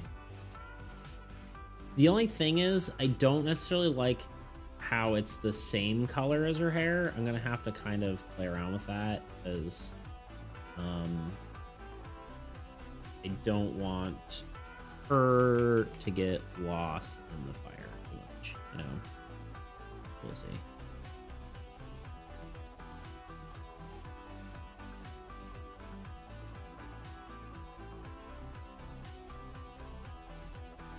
Yeah. We definitely got a little bit distracted there with color theory, but I think that was kind of a cool talk. Maybe I should do, well, I don't know. I feel like there's like 10,000 videos on color theory. I'm like, it'd be kind of cool to do a color theory video, but I also don't think I particularly need to, you know? I'm happy talking about it, but I also like, do I really need to make a color theory video? I don't know.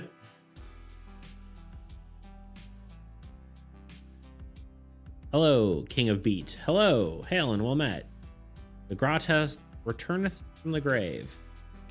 Well, hail and well met.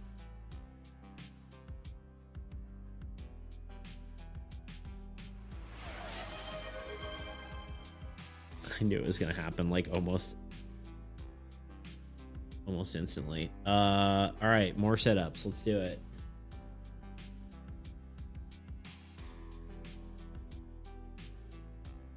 I didn't even accept the one last time. There we go.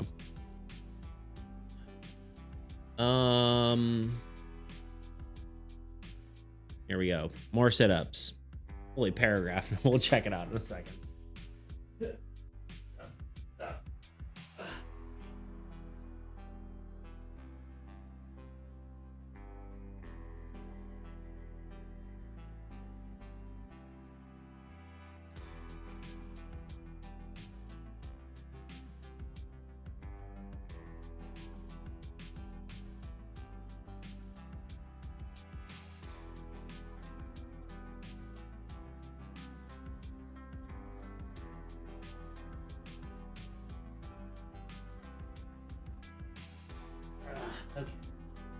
We did it. Mission accomplished. The Emperor of Yap.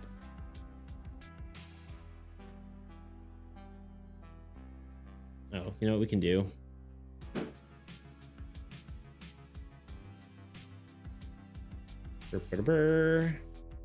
It's a fluff in a box.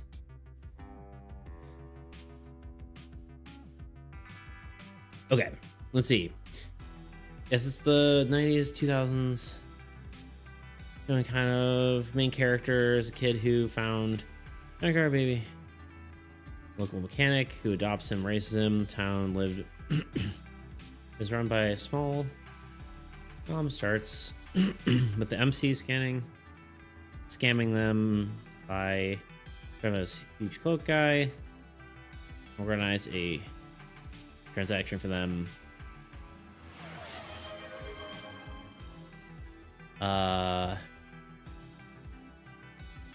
Dressing up and and organize a transaction with them. Then he just steals the goods and runs off with them. He steals, and it is his adopted dad. Help his adopted dad financially, but stealing gets him to both trouble. Makes sense. As he steals something that gives him power and has the rest of the story. Oh, this is the magnetic one, right? Or it has like magnet powers. And he uses the powers to beat Mafia and save his adopted dad, but at that point there's no reason to go out into the world without power to the power to explore it. Right. I was less like, why is he here? More like, why are they after him? Yeah, that's actually kind of a decent thought, right? Like a lot of time heroes are more reactive, right? Than proactive, right? Heroes, the bad guys create the situations and then the hero has to figure out how to overcome them, right? So that could potentially be the way you take it, right? Like, because people are after him, right? Is kind of how you say that. So the reason he might be interacting with these factions is because the bad guys are essentially forcing him to, right? So that's like kind of a one way of doing it. Also, yeah, I think Thunder had a good point there of like, why are they after him? Like, where does this power come from, right? Like, why would they be trying to get it back? Maybe it's something, there's something more to it, right? After his adopted dad, he succumbs to injuries inflicted by the Mafia, so he's like, I'm gonna kill the bad boys. There you go. Yeah, I mean, I think there's a lot you can do with that, though, for sure. Thunder, you redeemed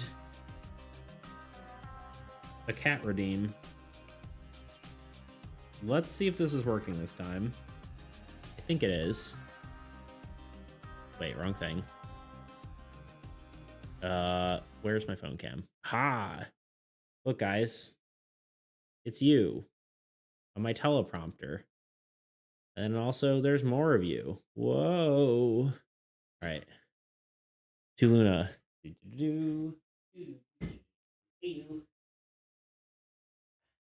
Hi.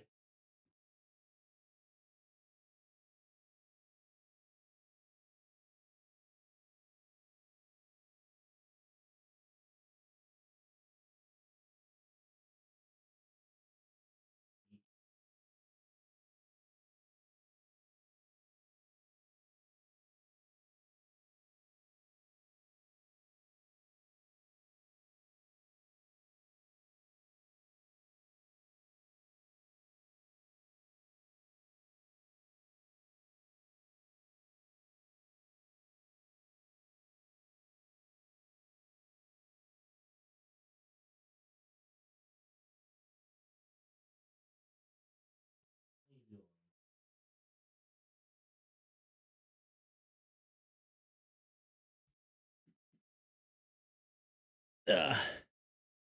There we go. Thank you, Thunder, for the redeem. Very good kitty. Very sleepy girl. Hopefully that was enough, but she seemed kind of sleepy and out of it there. Didn't want to bother her too much.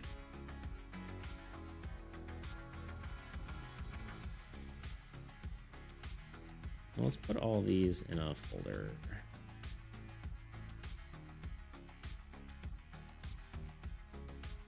Let's write character, but then I just wrote character.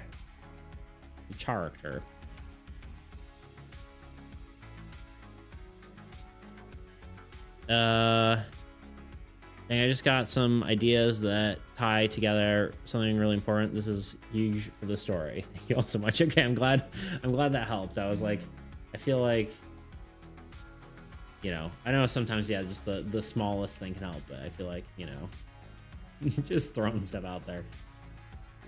Brainstorming is huge, right? Like, it's not even about whether our ideas were particularly good or helpful. It matters that ideas were set in the first place to help you think, you know? But yeah, I'm glad it could help. Oh, it's because I already did it, or because the Thunder just did it like 2 seconds ago. You can only do it once per stream. You just miss it, Grot. Or are you trying to do it again because you want more of the cat? No concern. Thank you for the fuzzy therapy. Yes, exactly. He's so fluff. So very fluff. Once per stream. Thunder, do you have any chicken stories? Ooh, good question. Yeah, how are the chickens, Thunder? How are you doing? What's been going on with you? More.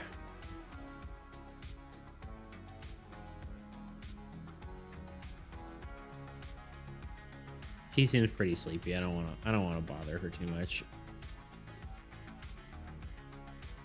That is actually why it's on a cooldown. I don't want to have to, like, you know, always be interrupting her sleep and whatnot.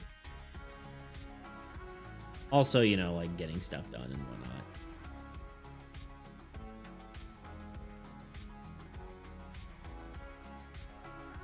This seems sufficiently fire-like.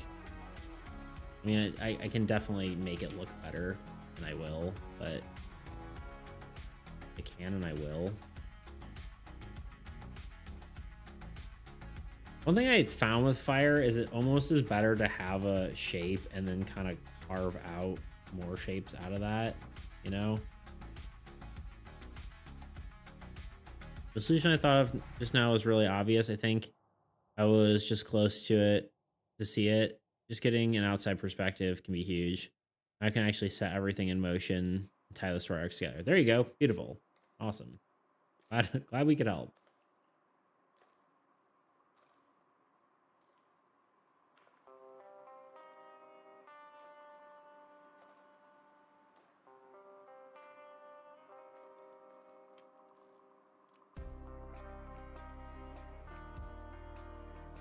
Just the layers that the eggs. So I was thinking layers like Photoshop layers for a second. I was like, huh? Like, oh, gotcha. Layers as in like the egg layers. Egg count is finally back up. Happy Bird's been correct birds, but I've been focusing on the garden lately. Garlic is all picked now, and I'm mending them before the winter. We are already getting 32 in the morning. Ooh, dang. Getting cold already, huh? That's for the smile. Song check. You've got it. You got it, Grot. Nailed it.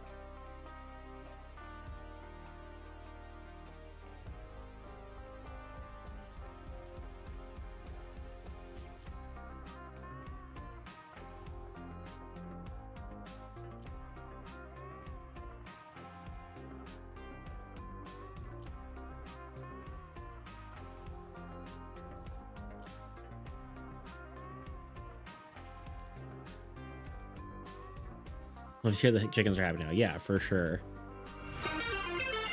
Hello? Comet X5. Hello. How are you? Oh, is it? Wait.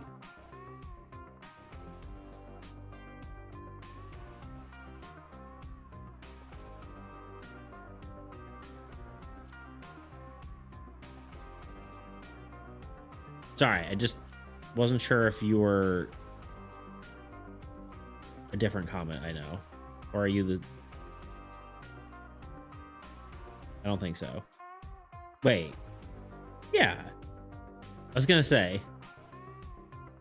I was like, you better know who the hell I am. I'm like, is this the comment I know? Okay, good. What's up, Keith? I was like, what? Sorry, I hadn't seen you on Twitch before, so I was confused. What's up, dude? How you doing? Gang, gang. Best Lazy Laser song, hands down. You should pick a song redeem. I could do something like that.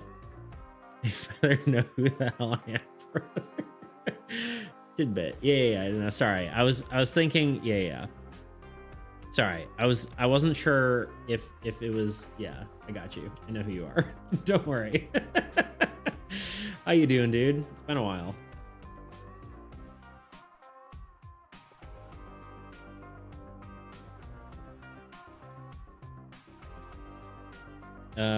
True. I'm good. Just waking up for the morning. Right. You're early, not early time, but you're more whatever.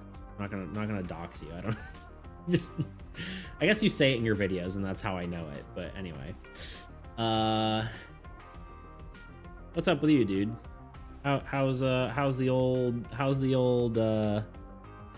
game stuff going? Howdy, other peeps. Yeah, thank you for the follow. I appreciate it.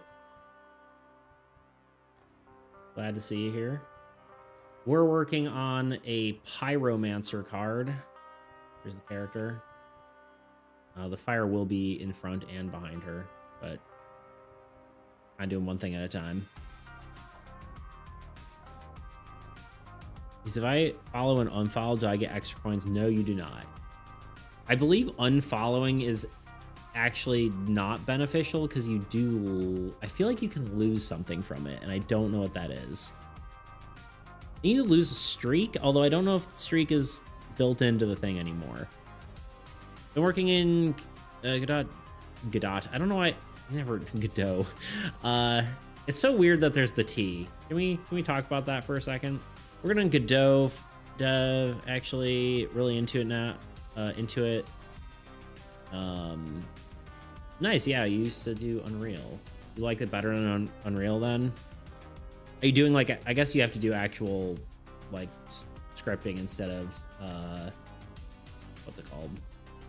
Visual, well, yeah, actual real word scripting and not visual scripting, right? It's French, the T can be silent. Or is it French? Maybe. I wouldn't be surprised. How's my stuff? My stuff is good. We've been kind of working pretty hard on the what's it called? The on armies. We're kind of trying to get deck building implemented in the game, so we're just adding a bunch of cards to like work well with the different god cards, aka your sort of like classes. So we've been kind of adding a whole heck ton of cards to the game, but it's been going well for the most part, you know. Yeah.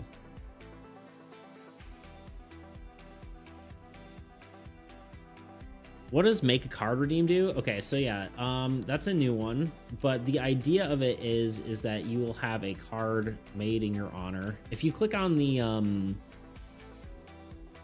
if you click on it, you can kind of see what it does. But essentially it is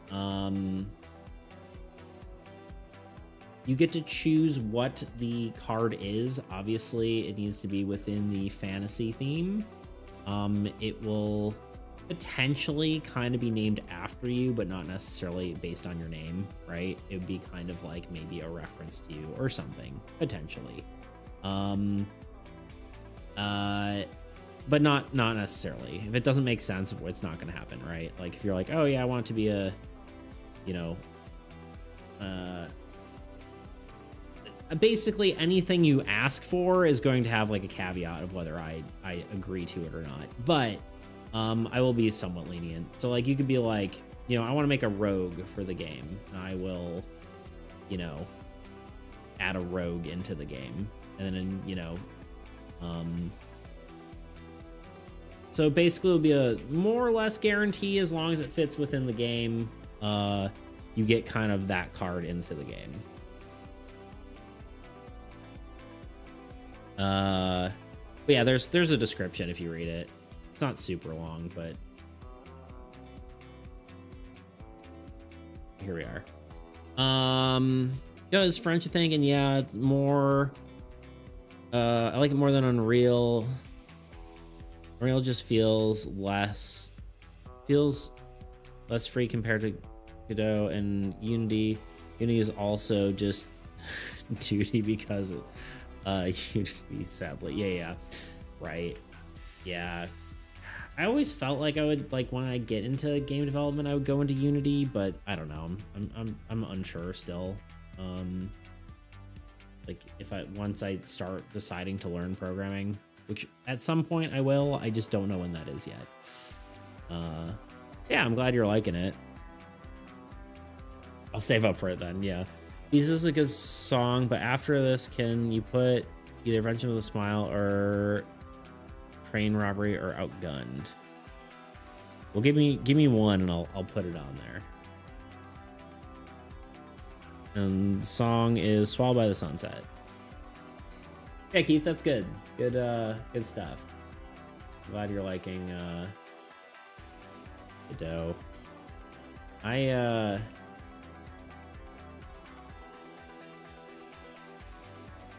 Some of this is looking good, some of it isn't. But yeah, that's good.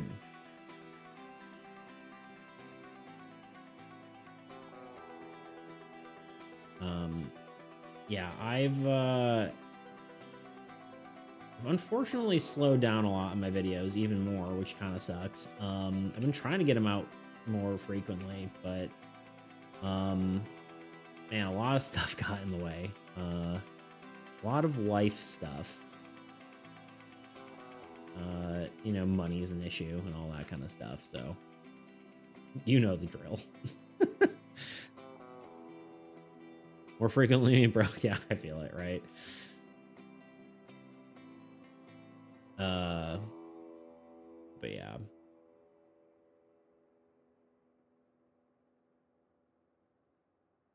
Go with Train Robbery. Okay.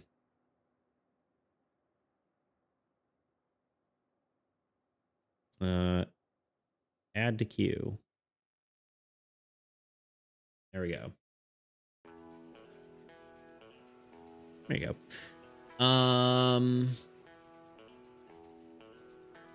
need to rewrite my last script again. Ever since my editor job, editing is way harder to do in my spare time. Yeah, honestly, I'm kind of trying to do the same thing. I'm kind of trying to do like editing in my spare time because I need money. But I am afraid that is going to make me want to edit my own stuff less. But to be fair though, I kind of want to get more into dang it, ad's about to start. I want to get more into motion graphics instead of editing, but Aaron said he might hire you to do video editing devlog videos for him. Ooh, I'd be down for that. We are hitting an ad. I did not get the chance to snooze it. So we are going to do an ad. It'll be a 3-minute ad and it'll be free. It'll be ad free for an hour. So be right back. In the meantime, watch this video.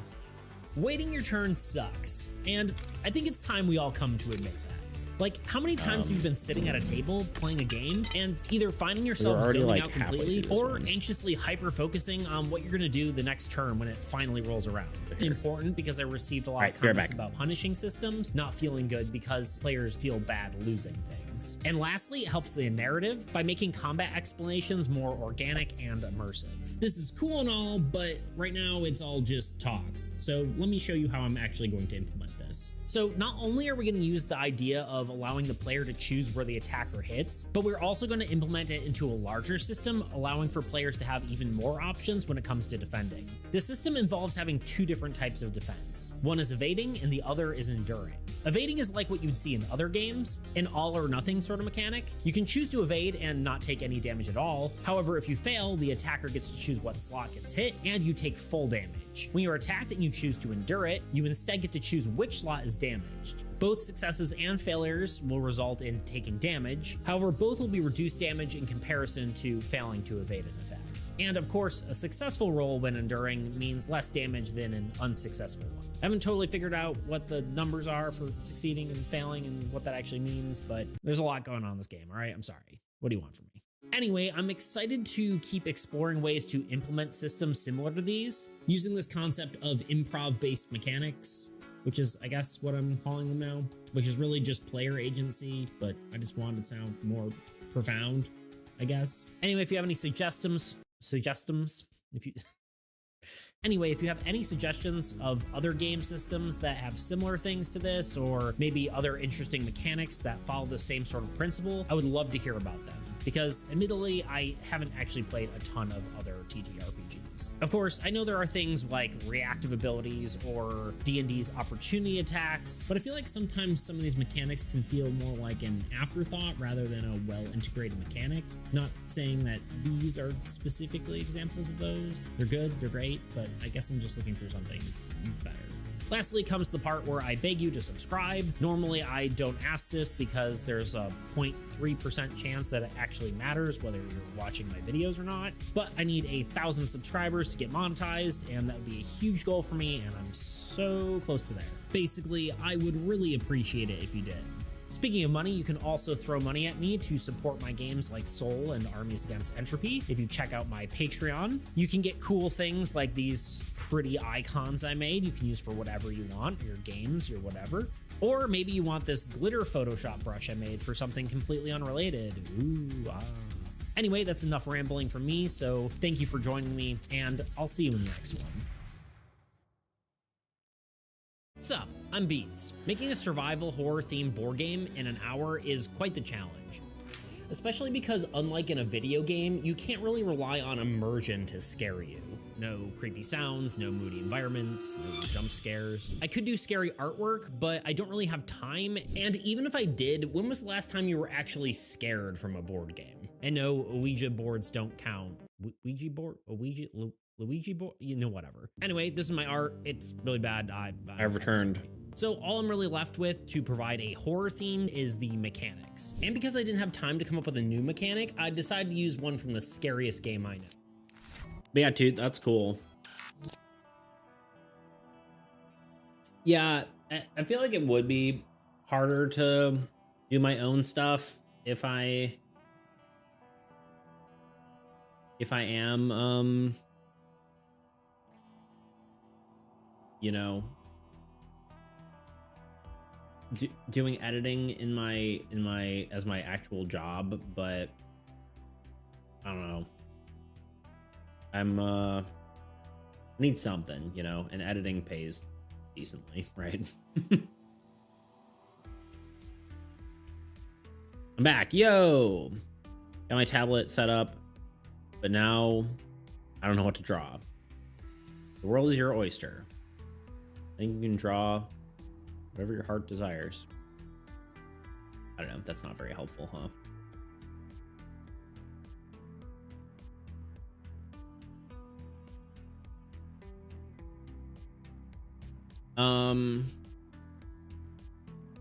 But yeah. No, it's not.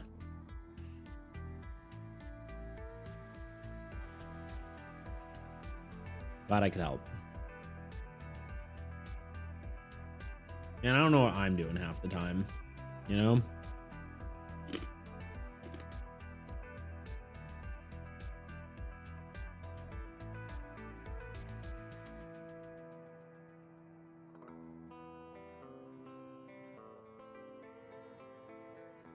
Mm-hmm. Luna fan art's a good idea. I knew Toot would have a good idea.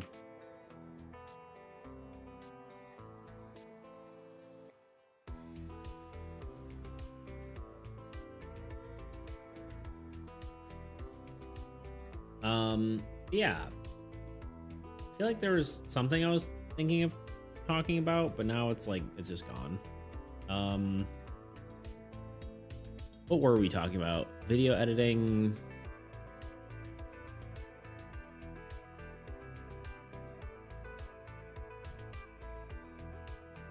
I don't know, I draw food. Food. Y'all go hang out with Bean. He drew that Borgor that one time. That was yummy looking. Good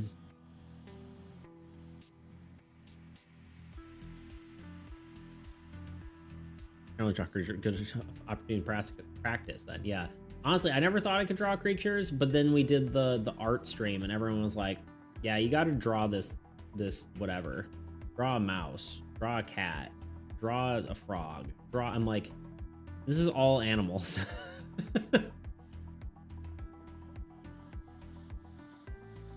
You know?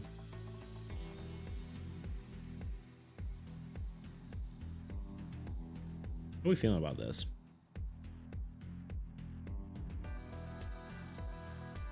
Oh my god, that's next level food. Hard I'd eat, I know, right? Wish Bean were here, right?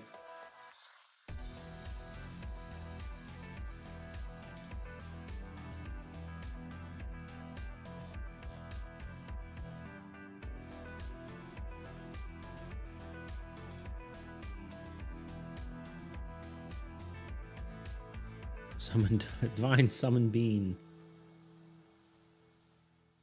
Maybe it'd happen. Who knows? It's fire, but it's hee hee hee. Ha ha hee. I think it looks good though, right? It's looking better than I thought it would. It's looking actually fire-like to an extent.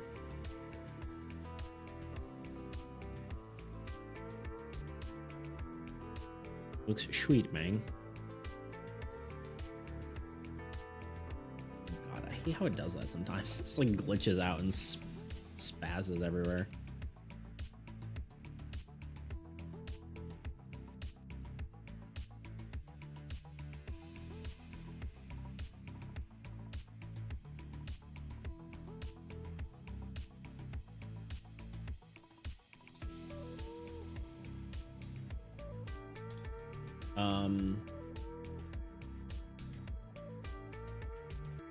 I still feel like there was something I was gonna say and I don't remember what it is anymore.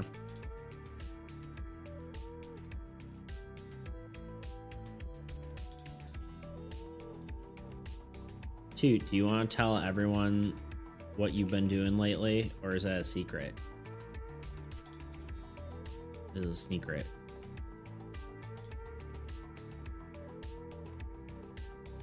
I'll just call you out, but you know.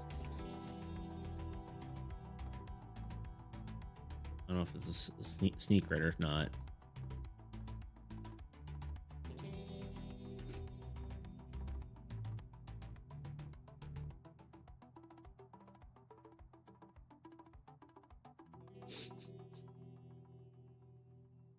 I've been eating chicken every day for 9 years. I mean, Thunder might be happy about that one.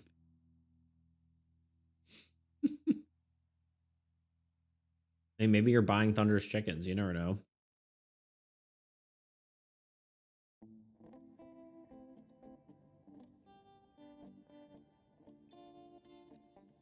Like, oh, that sometimes you walk into a room not knowing what you wanted. There you go. That's not what I was referring to, but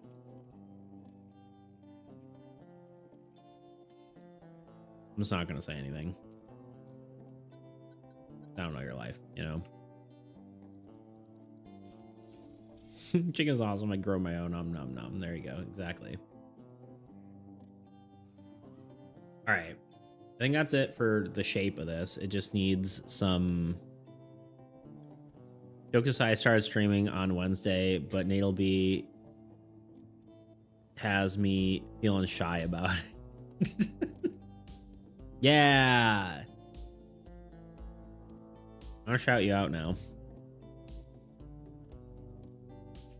I shout you out. I just don't know if you're trying to be like, you know, if you're trying to be like, you know, less, you know, whatever about it, you know?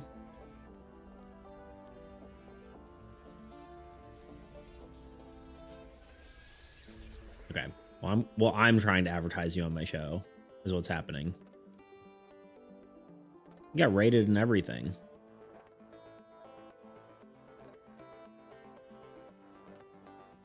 Oh my god, why did I do that? No. All right. There you go. Go check them out. I already did it, dog.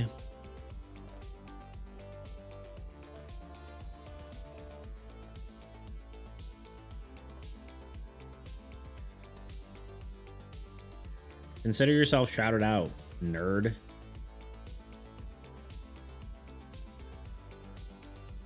I don't know how it works. You actually have to type in the name, so it is kind of difficult to do it right. Everyone go check out Toots his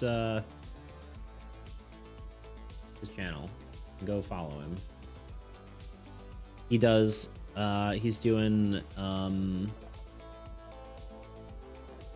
art things as well. I think you would appreciate it. He's doing like, you know, his like graphics for company stuff, but so far it all looks very, very cool. So I think you would enjoy. You've been yelled at. There you go. I've glazed Beast Creations for 3 hours at a time. There you go. It should be in the shout out. I don't know how that works, right? It should pop up on the shout out. It's French Fry Studio. I just at him. I just do this just to make it easier. At this. Does this work? Just added you, bro. Get added, nerd. There you go. My role model shouted me out.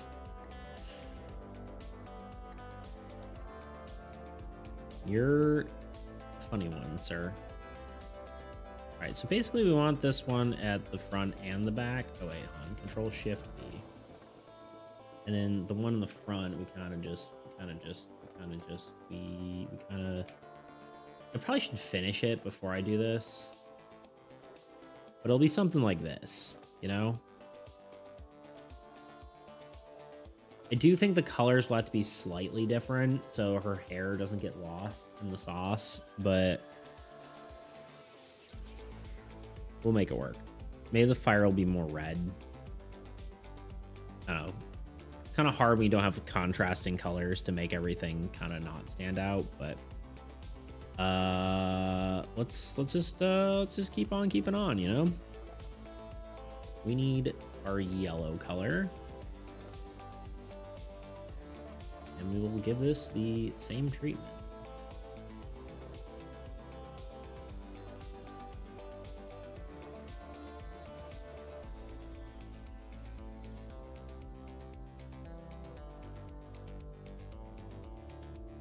As we same treatment as we did the hair.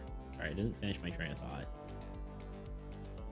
How often am I saying something and you guys are like, what the heck did you just say? That didn't make any sense. But I kind of get what he was trying to say. How often does that happen?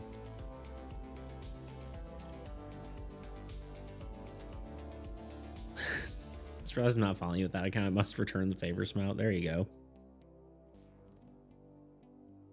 No one's stopping you. You're the master of your own destiny.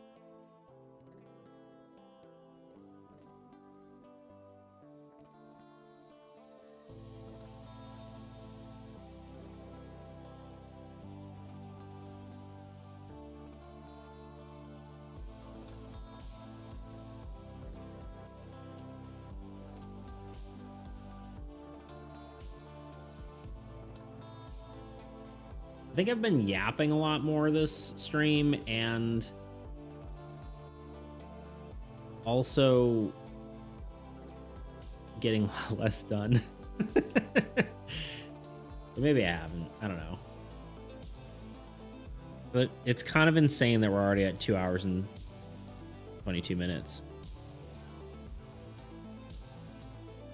I assume I only have the gist of things because I've been wrong before. There you go.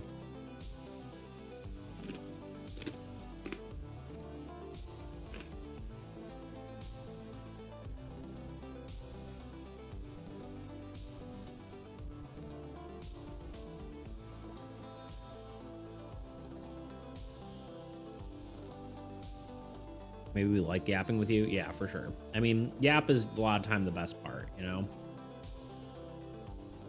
Good flavor.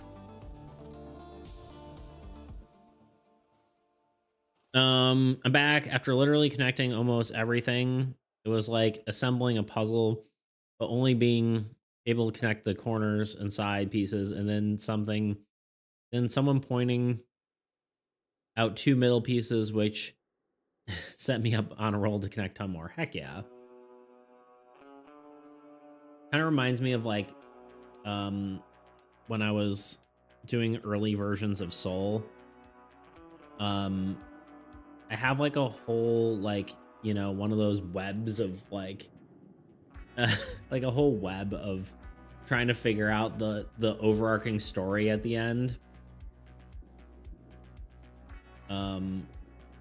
It was a good time.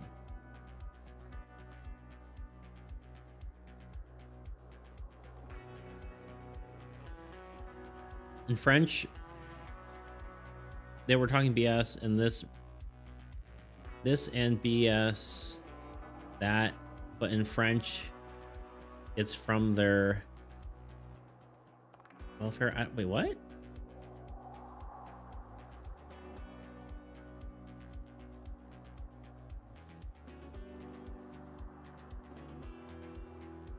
Socials, welfare, BS. I felt dumb. Oh, okay, gotcha. Sorry, that makes sense now. It's always a yap fest when I'm around. I cannot resist the urge to yap like a madman. Now, we like the yap. The yap is always good. Yeah, definitely not discouraging the yap.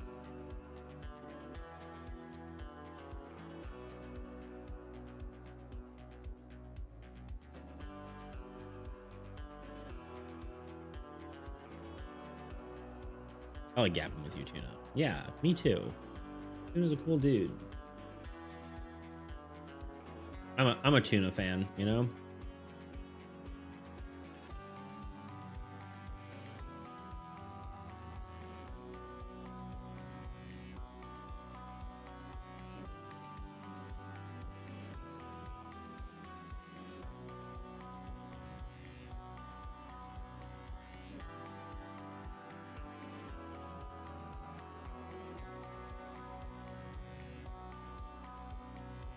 Magical fire.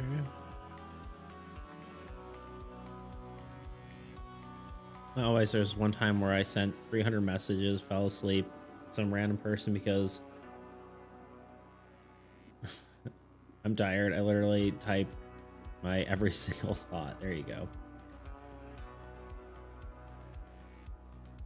It's all good. We can handle it.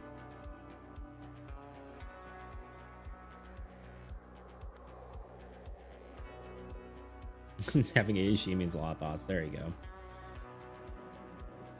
I turn the rye tuna style.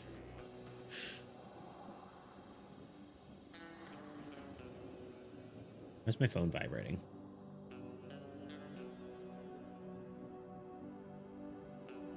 Nothing. A whole lot of nothing. Then cover art for Snowbound Fortress. Give me some ideas for colors and other than whitish blue and darkish blue, black.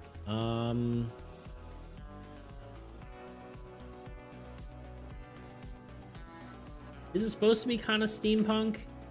Or is it more like...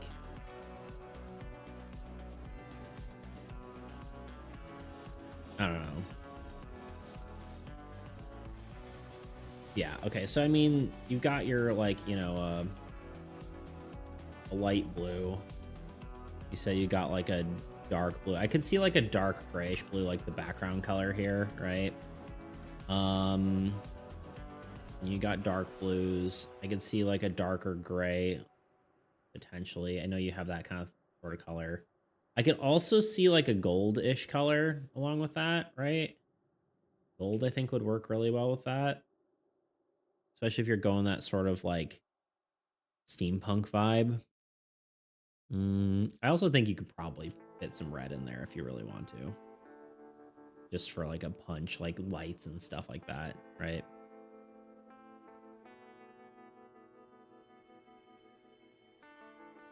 Sure.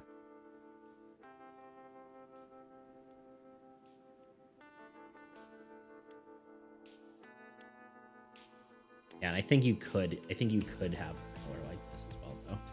The background color. So the thing is, the idea goes through snow places, and the background is icy white. Yeah. When I use snowboard, I loved when the sunset cast the colors in the snow. Yeah. You could go with an orange sort of color. If you wanted to. Purple accents on the train. I mean, you could go with that too. I mean, I feel like with these colors, maybe not. Well,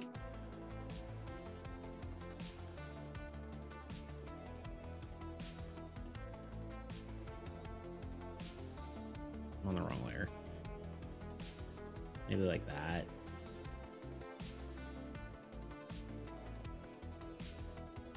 Yeah, having like a color that pops is kind of cool. Yeah, obviously you can play around with it, but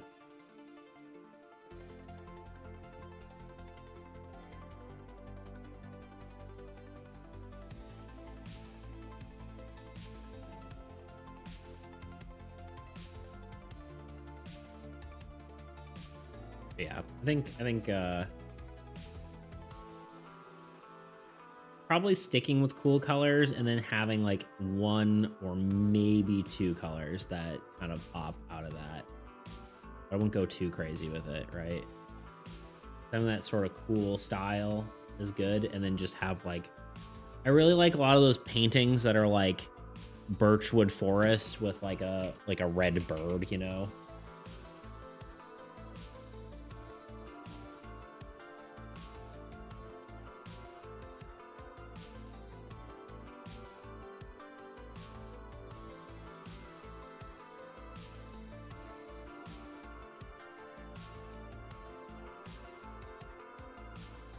Like, I guess this is kind of what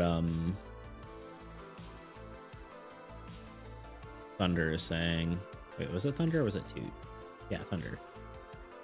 Like, you know, that kind of look, right? That's a pretty cool color palette. I'd like to mention that I completed the story board for my sci-fi comedy about space garbage men. Oh, nice. Heck yeah. That was the one I was thinking at first when you mentioned it, and then yeah, that's cool. I used to spend weekends a big white ski hill because BC, right. And morning and evenings were amazing. Feel good about having something done. It's A rare feeling for me. Nice. Heck yeah. Are you story writer or something? Yeah, right. It's a good question. Yeah. It took me half a second to process Thunder, but I got you. I was like, back in the year 300 BC. But yeah, no, I get it now. British Columbia, right? All right. I don't know anything about geography, but I'm assuming I'm right.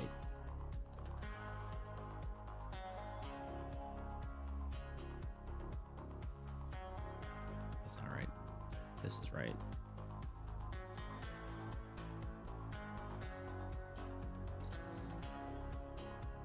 Promise whatever we have to do here. Let me just erase everything.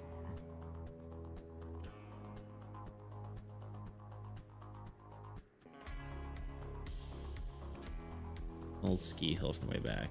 Oh, yeah, gotcha. The old ski hill.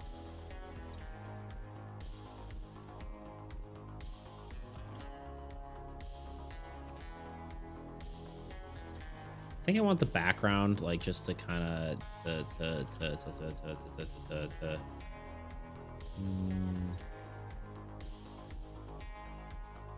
be like a dark black, like it's gonna be kind of backlit.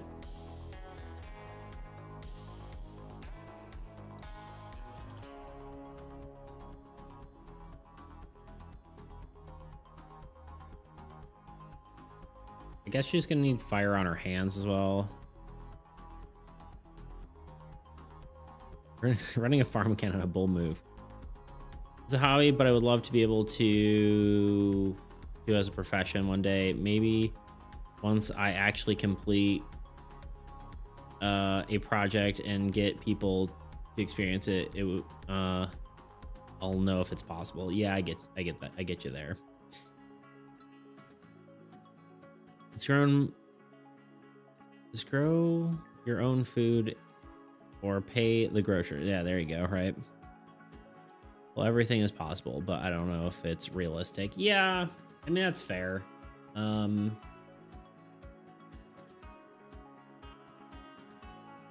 it's okay to be unrealistic, you know? That's kind of what I'm doing right now. That's my whole thing. I'm kind of being unrealistic. Because I am...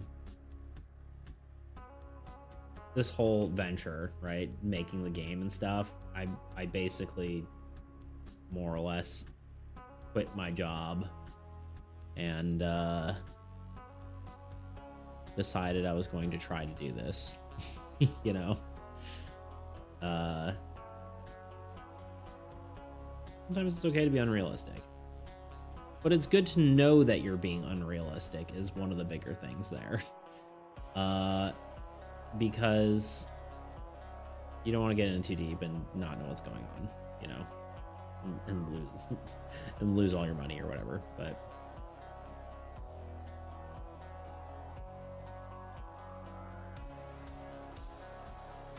I wouldn't say what I'm doing is the most realistic thing ever.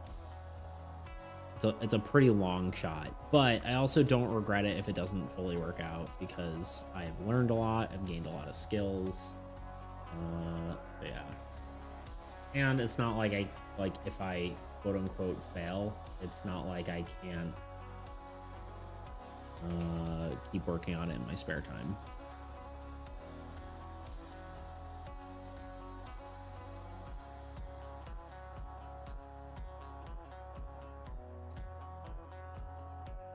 Most things start with unrealistic. Yeah, there you go.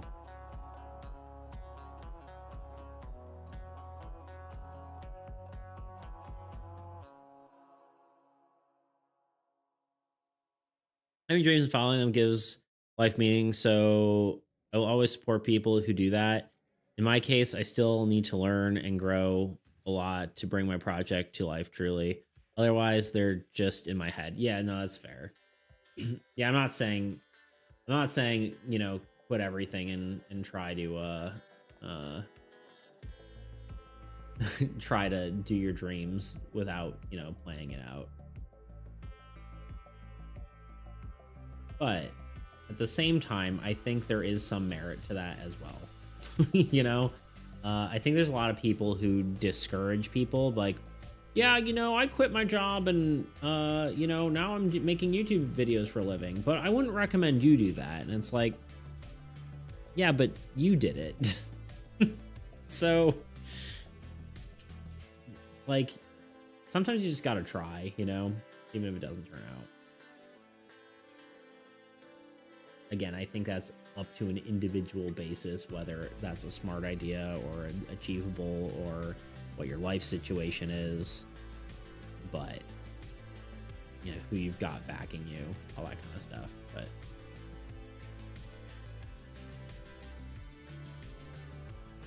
yeah.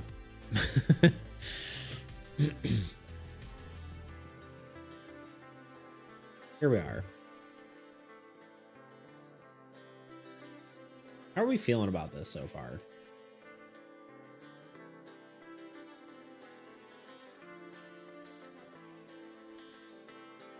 You know what I could do?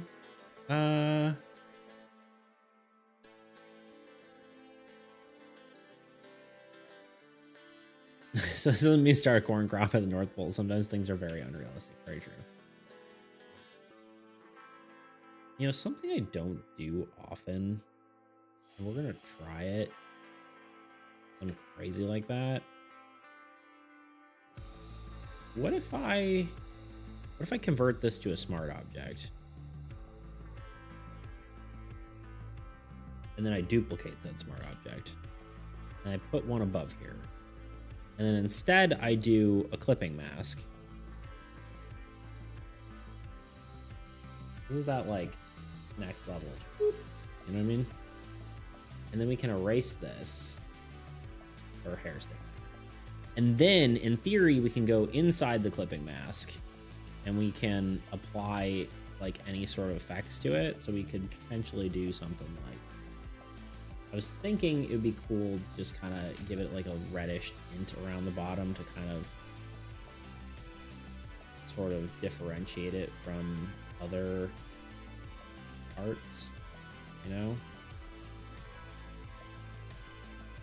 And if we save this, in theory, it updates both of them. Yeah. Is that pretty much what you're doing, Thunder? Don't touch corn. Isn't the... Oh, I missed. Isn't the desert of... I might grow it there, but there's too cold. Takes too long to grow. Yeah, I gotcha. Man, good like fresh corn though, like straight from the old vine. And by from the old vine, I mean from the right from the plant. Very yummy. Like fresh corn. I used to get a lot of that where I grew up, and that was, you know, the reason I think it's not recommended to become YouTubers or follow creative ventures is because succeeding in those things can take a lot of planning, research, and strength, which most people aren't going to be able to do or having. Yeah, I mean, I think that's true, but at the same time, like, just being like, I don't know. I just feel like sometimes, like, I don't know. I just feel like sometimes the advice is too polarizing. I don't know. Maybe that's not the right word, but wait, I need to say this.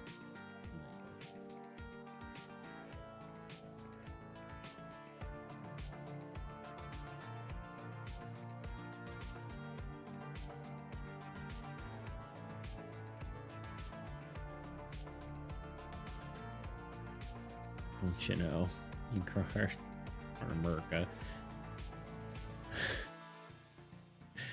Just kidding. Yeah, there's too much corn here. Everything we eat is corn. It is even our fuel has corn in it. Mmm.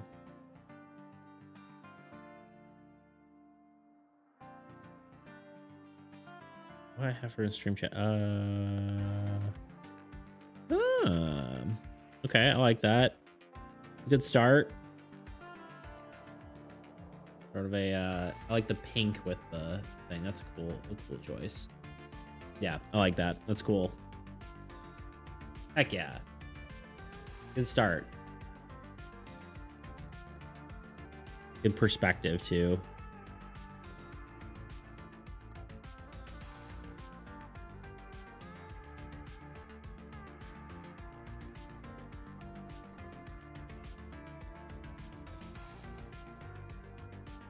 I ate 2 dozen before noon. It's best fresh. Yeah, right. I ate so much corn as a kid. It's ridiculous. Now in the South, it's like kind of less whatever, but like your corn fresh off the vines. Kitty bath time. Num num num num. I guess asparagus is amazing raw when freshly picked too. Yeah, interesting. Can't say I've ever had fresh asparagus, like snap peas. Yeah. I kind of don't know what to do here. I think we just keep leaning into the orange. Is that crazy? Am I insane?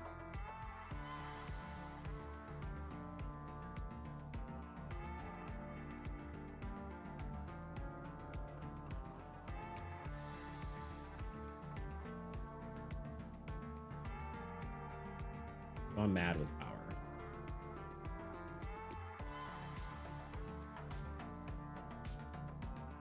I need more references.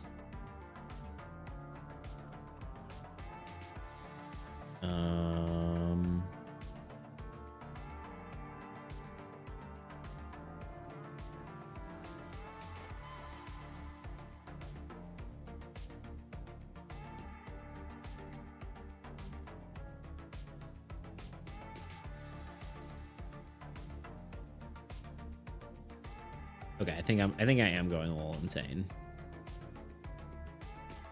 A lot of people say they don't like vegetables, but I never experienced.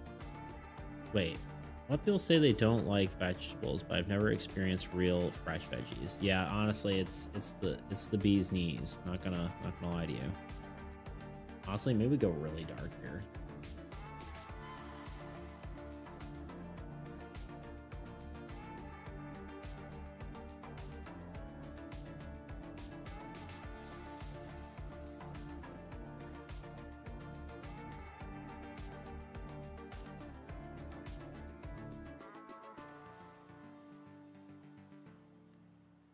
I don't know what I'm doing anymore. I don't know where to go with this, honestly.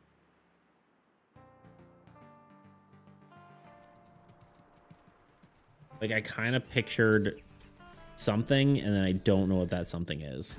I think I'm not giving the background enough effort because I'm being lazy. Okay. We need like an actual background. Where would this pyromancer even be geographically?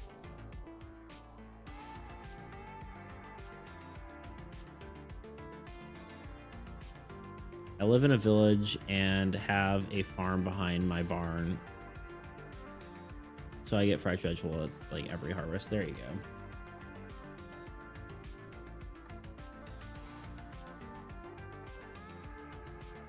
Burning forest, a volcanic setting.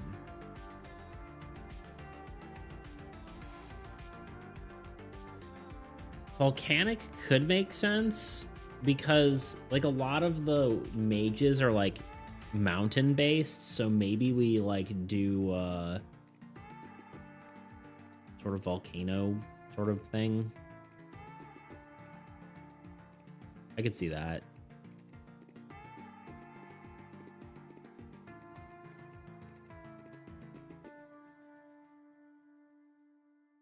Let's go back to a color that we can actually comprehend. We can kind of work with here. Well, I almost feel like a volcano going off in the background is probably going to be too much, but maybe we can just kind of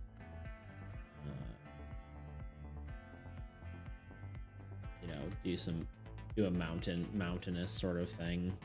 It's kind of the theme. Like most of the mages are on mountains. Maybe we kind of incorporate.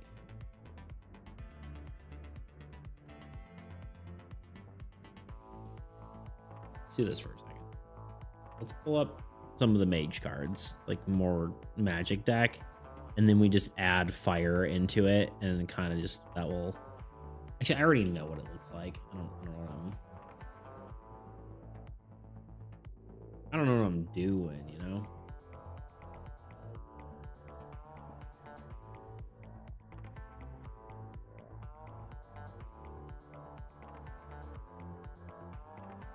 Yeah, I guess we'll just do mountainous.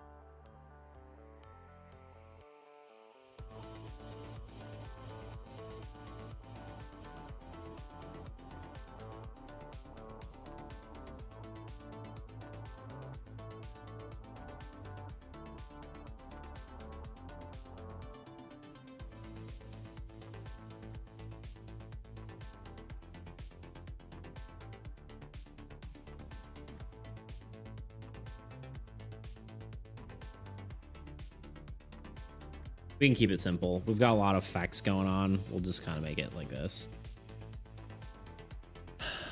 One day, while picking, a parent brought their kids down to see what they could do with the farm, and I presented them with each an asparagus each. The dad said they don't like vegetables. I said, too bad. It's like sweet candy, and they loved it, and they ended up buying more to eat along the way home. That's awesome. I like that story. Me too. As asparagus from the grocery store doesn't do it for me either. I judge asparagus and I see when it's sold here, nothing would have passed Duck's inspection. There you go. Yeah, it's kind of crazy how like different, you know, fresh vegetables are, like how much better they can be. You wouldn't think so, but it really does matter.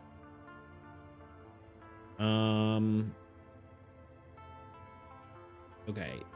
Honestly, I keep switching my background color around, but this is kind of the the thing for this one. We can maybe go like a smidge lighter for this.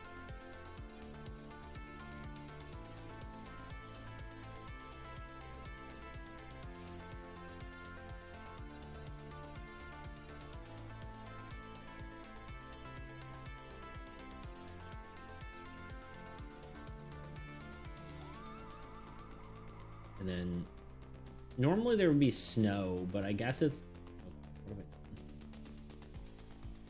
how did I do that? No.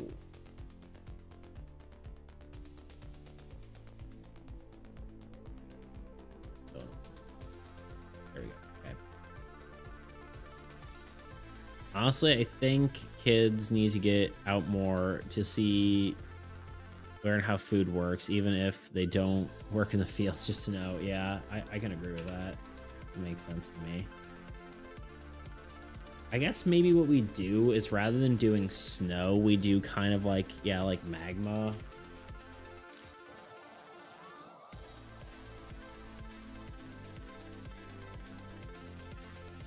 Like the rock is literally melting underneath her feet.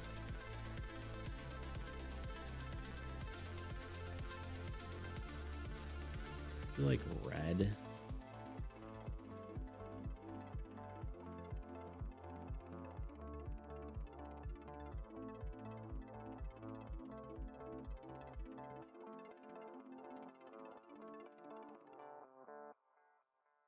then like dark black, like sort of whatever.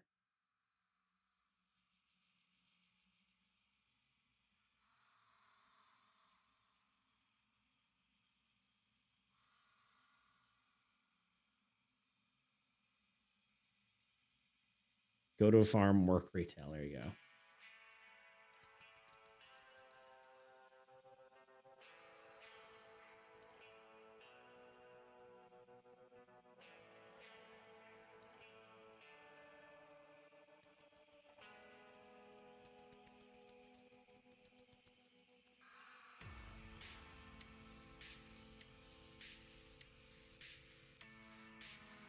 Honestly, maybe we make this just like this color.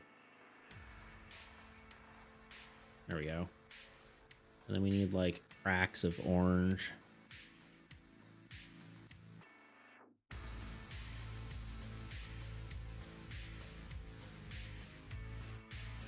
Oh God.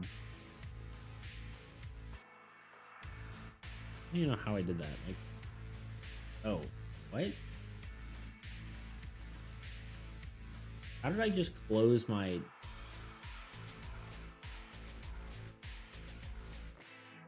I don't even know how I just did that. Oh, but if S A U tab if tab. I don't know how I just did that. View.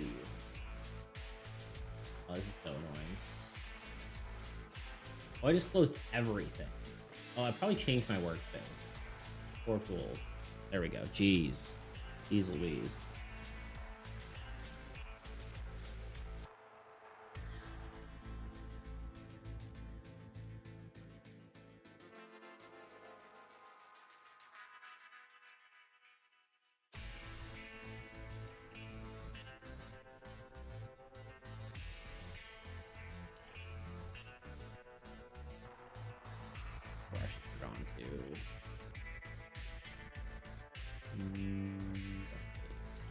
Nope, that's not. I don't know this here.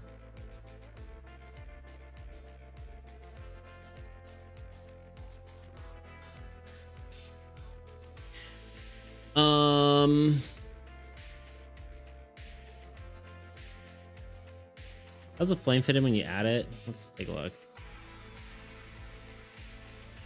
I mean, I think it looks pretty good. Why is this so messed up? What in the heck? Hold on. Oh.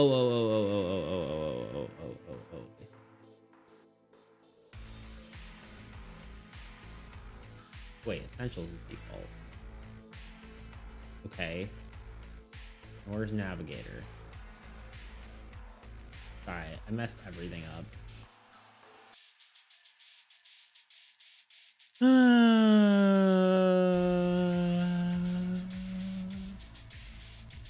I broke everything.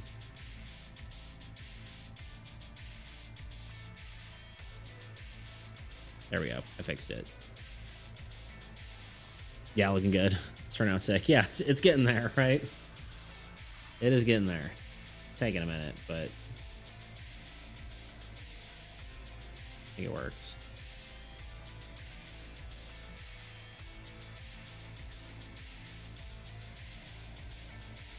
But yeah, it was good to check.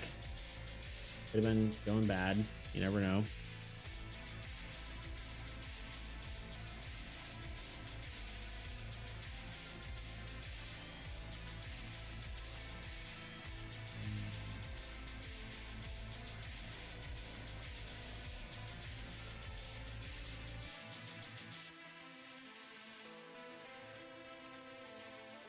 Isn't it funny how, like,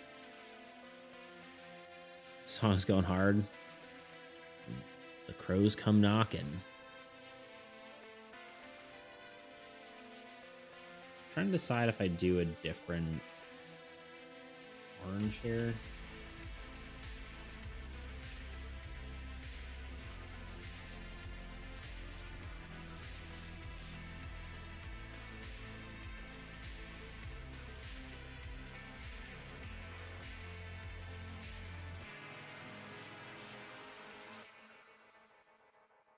Because if you watch Dan Dance season 2, I have been watching the dub because I can't read.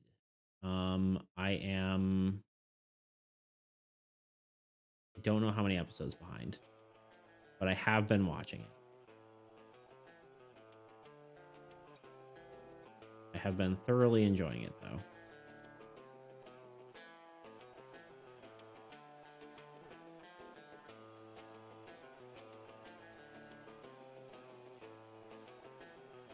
I am a fan. A fan for fan, if you will.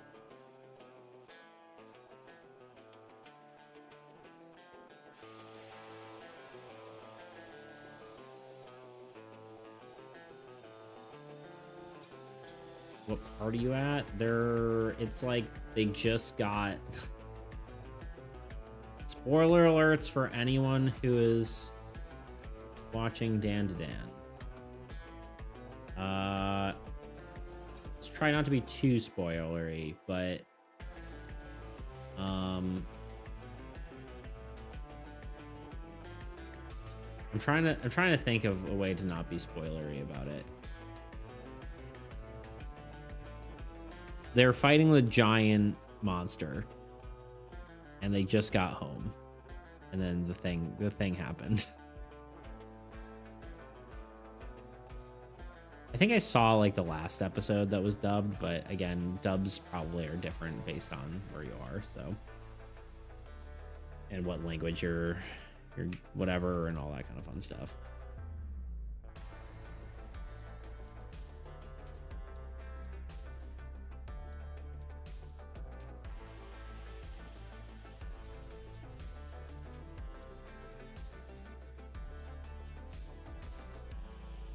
Once on new layer.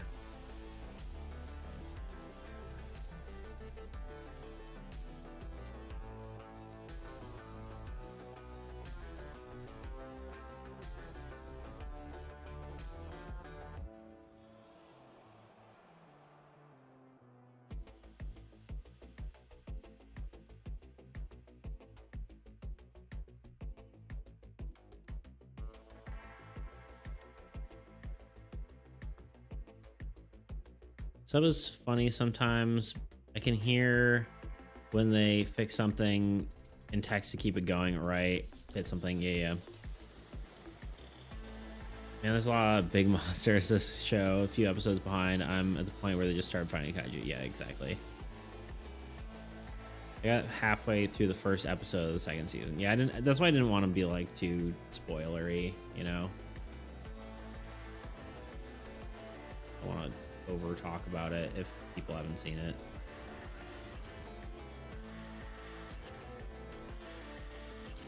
At least with like a current show, you know.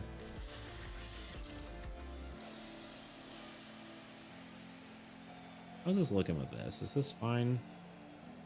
Oh, you literally can't even see it. Classic. Draw that for nothing. Okay.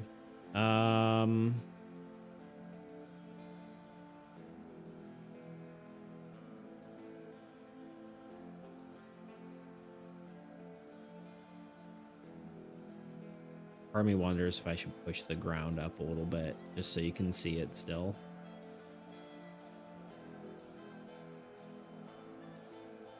Like that, maybe.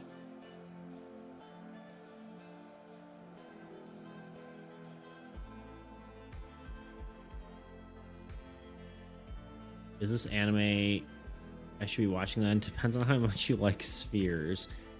I mean, I'm a fan of it. It's kind of goofy. The first episode's a little I didn't mean to do that, but that might actually be kind of cool. I personally like Dan Dan, but I wouldn't sleep on it because the first episode gets kind of I don't know how to put it, but yeah.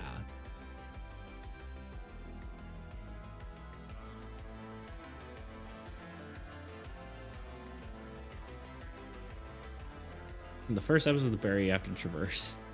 I think the first episode is a good episode, but it has some content that is a little rough if you're sensitive about it. We'll put it that way.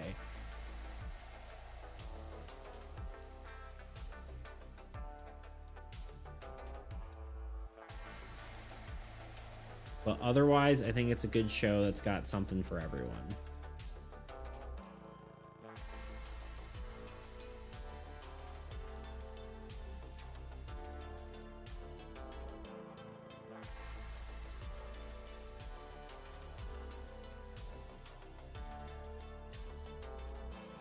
Not start of the second season, kind of lost interest at the end of the first season. First episode of the second season was a little sus. You start to also agreed. Yeah. Which was also the end of the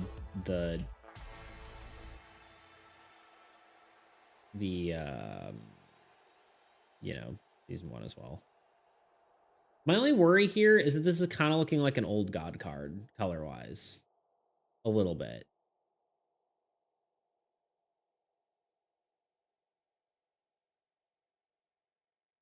So I may still make it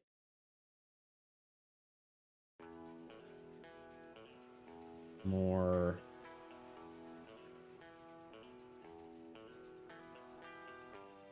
I don't know.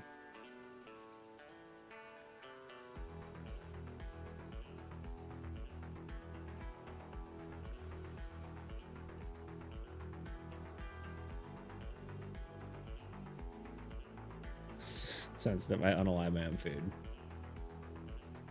Train robbery. Choo choo. Indeed. Yeah, I feel like you wouldn't mind or care about anything under. But I don't know.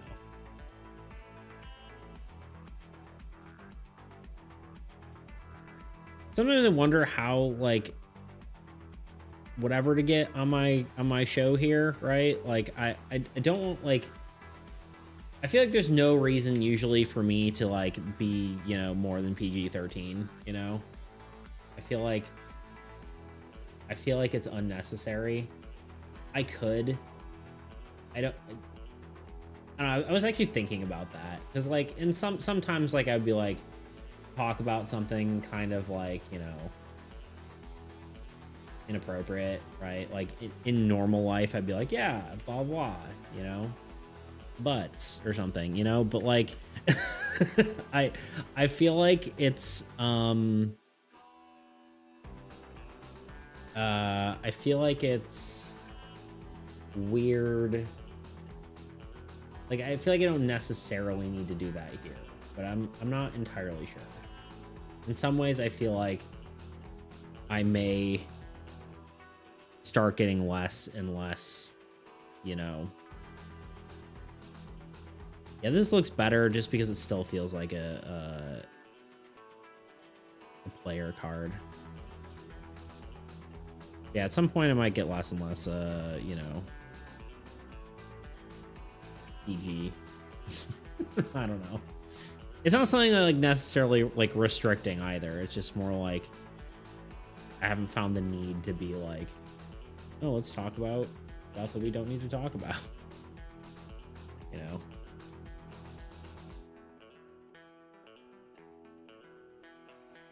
Realize how much I swear until I tried not to yesterday. Yeah, I try not to swear. Like, it doesn't really matter. Twitch doesn't care, YouTube does, on the other hand. So, like, there's that. Depending on, like, how much you're, like, what you're trying to do, YouTube mostly cares for monetization purposes. And it's mostly in, like, the first 5 minutes or something stupid.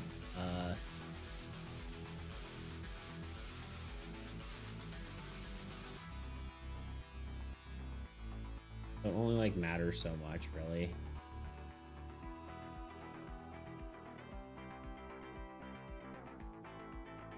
I think this whole card needs a vignette.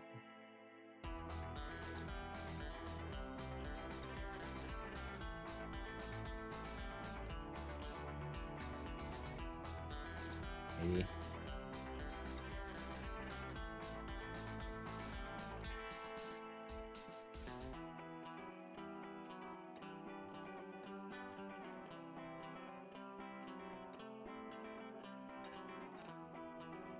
Oh, is it ad time? Oh, I missed it. Okay, I am gonna take a break because my brain is fried, but we'll finish this card and then we'll probably be done. But I will be right back. Waiting your turn sucks. We'll skip ahead and a video. I think it's time we all come to admit that. What's up? I'm Beats. Making a survival horror themed board game in an hour is quite the challenge. Especially because unlike in a video game, you can't really rely on immersion to scare you. No creepy sounds, no moody environments, no jump scares. I could do scary artwork, but I don't really have time, and even if I did, when was the last time you were actually scared from a board game? And no, Ouija boards don't count. Ouija board? Luigi board? You know, whatever. Anyway, this is my art. It's really bad. I'm sorry. So all I'm really left with to provide a horror theme is the mechanics. And because I didn't have time to come up with a new mechanic, I decided to use one from the scariest game I know, Battleship. Okay, hear me out. Battleship has what is effectively a stealth mechanic, which can help build suspense. So the final result is a blind asymmetrical PvP game where one player is the monster and the other player is just a little guy, you know? Both players roll dice to move around the grid, reporting their location at the end of each round. If the monster ends up sharing the same location as the other player, the monster kills him and wins the game. The other player must grab a key and bring it to the door to win. There's also power-ups to give an additional objective where it gives you a better dice. And lastly, to add some replayability, I added this mechanic from Codenames where the cards show you the placement of things on the grid. Recently, I was challenged by Blackthorn Prod to make a board game in just 24 hours. If you've already seen that video, consider this the extended cut of my section. If you haven't and you're unfamiliar with them, Blackthorn Prod is a YouTube channel known for challenging developers to make games. This video was part of their Engine Battle series, where each dev used their preferred game engine to build a game. Of course, I'm a board game developer, so I don't really have an engine, but they wanted to mix things up and invited me to join in. This was extra exciting for me because it was the first time they actually invited someone to do a board game for one of their videos. For this challenge, me and the other devs had to make a survival horror game in an hour and a totally separate game in 24 hours. In this video, I'm going to focus on the 24-hour game because there's a lot more to talk about. If you're curious about the whole story though, I'd recommend you check out the full BTP video. But here's the quick version. For the 1 hour game, I made a battleship-inspired board game where one player, as a monster, constantly chased and hunted the other player. I leaned more into the horror aspect, emphasizing the tension of escaping the monster and the uncertainty of not knowing where the other player was. For the 24-hour game though, I wanted to hone in on the survival aspect instead.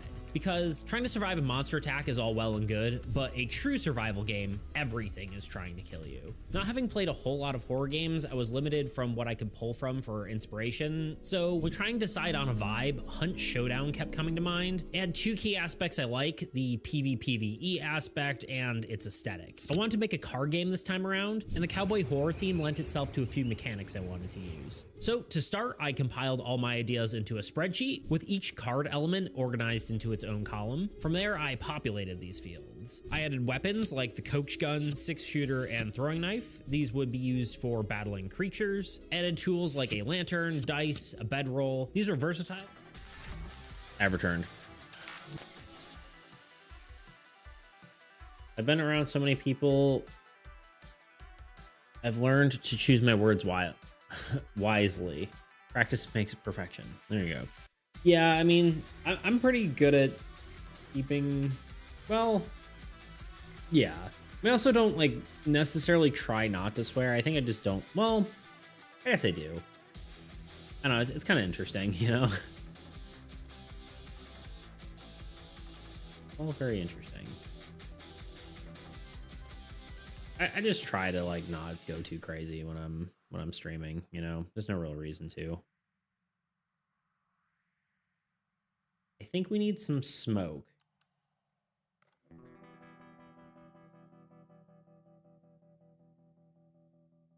just kind of probably too much, but I knew it was gonna be that. Give me just a second here. I want to cover up all this stuff. I decided I don't like that.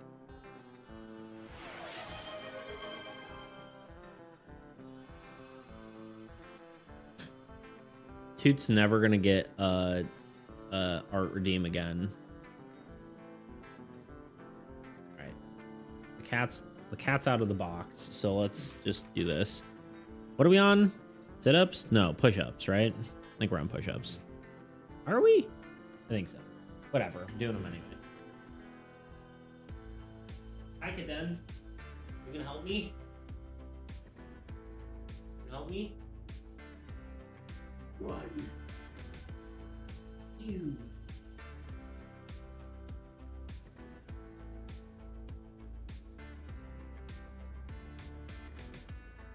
Yoink.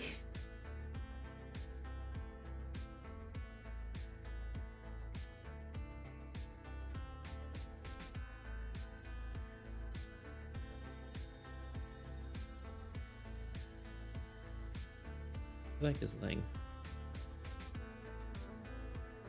Look what I found. Wrong place, right time, kitten.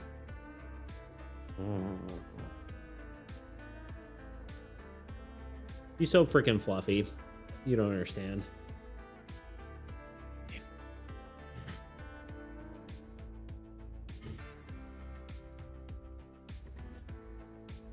I have to get a little guy next to the chat. Maybe I should start saving. There you go.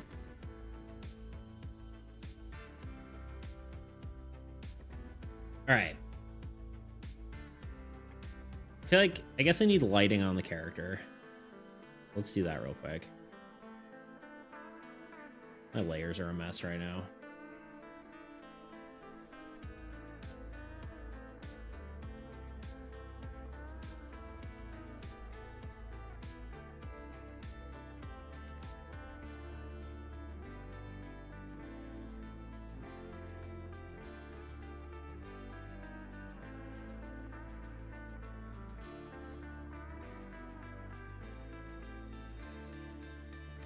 Cat, yo!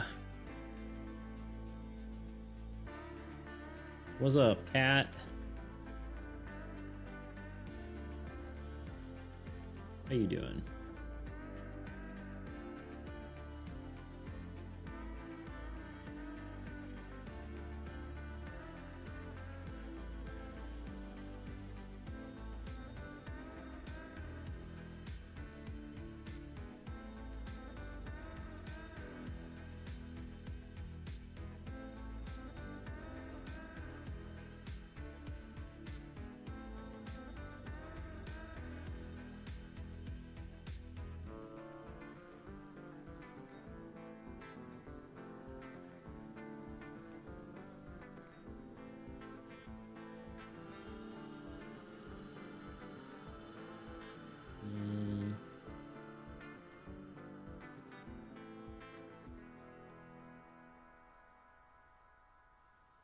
Maybe this should just be add, or I don't really do a blend mode.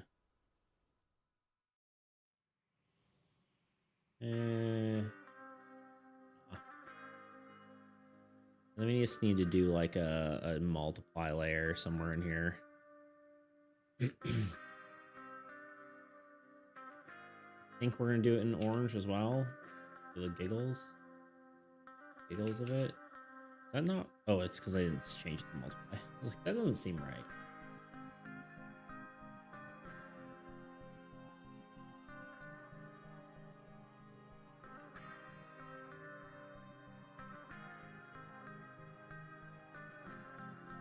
I think I need to add like a little bit more fire around, but otherwise I think it's pretty close to done. Lighting is so good. Oh wait, sorry, I missed some stuff. Hi, just got up. Well, good morning. Beats, you should make a redeem where you can add a little guy next to chat like the Beat King. I could see that. Yeah. Technically, that's just like if you want like the little guy, you just have to do that for the art redeem. Maybe I should make that an option. I don't know. We'll have to see. I I know we were arguing about the different strengths earlier, but your strengths completely outshine mine. I'll fight you about that. I'll fight you about it. I'll fight you first, bro. I don't like how this kind of trails off. I want it to be more that.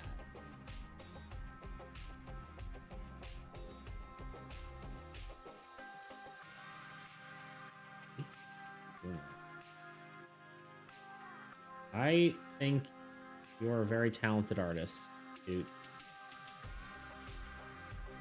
I think you should give yourself more credit.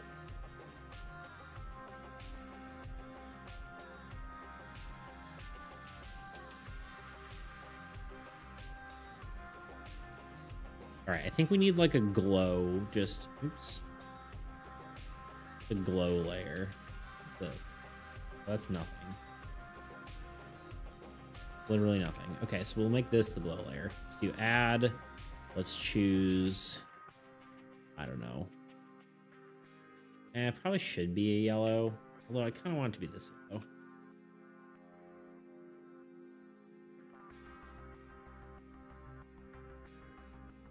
Maybe not. Maybe not. Orange? No, that's feeling correct to me. No. Yeah.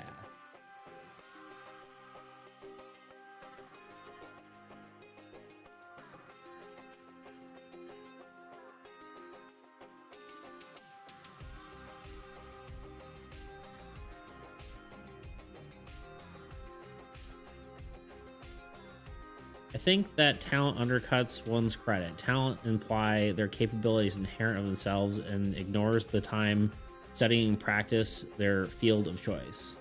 That's yeah, that is actually, I know a lot of people get offended by that. And I totally understand that as well.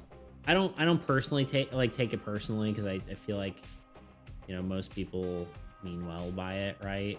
But I do agree that talent does imply that it's like an innate skill and not something that you've worked on for a long period of time, right?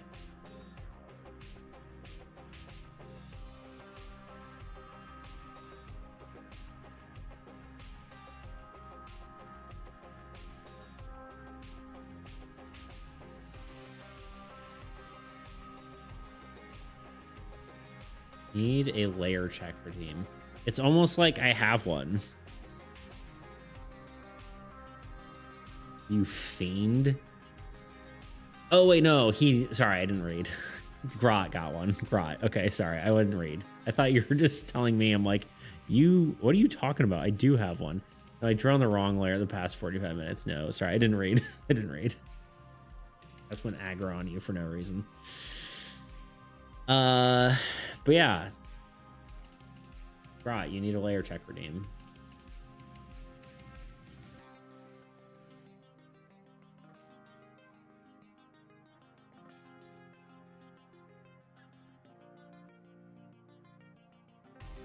Like how my viewers just dropped after just after being mad at you for no reason. Okay, I think the last thing we need to do is add some little embers, and then I think we're probably done. We need more little tiny bits. I think maybe these could be an add layer. A talent isn't the worst thing in the world to say, especially since it's commonly stated that with talent say with intent to compliment. Just slightly bugs me when that's made about 75% of talent goes complimenting the boosting someone's capability. Yeah. So cool. I can't get over it. Yeah. I'm digging it. I think it's good. Maybe we do like this. I want to do like little glowy embers, but I'm trying to make sure I do it the right color. I guess we kind of got to do it in two passes here. We just got to do like maybe yellow, old course.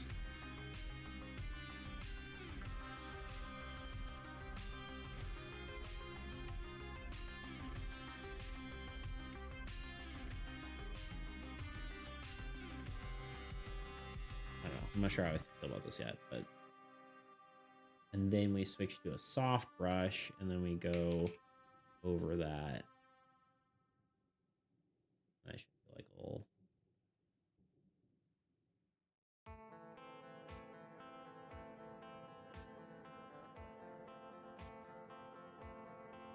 To be fair, I feel like my art has mostly improved over like a short period of time. Just all the practicing. Is that too many embers? How do we feel about the embers? I feel like we could tone it down a smidge on something, but I'm not entirely certain.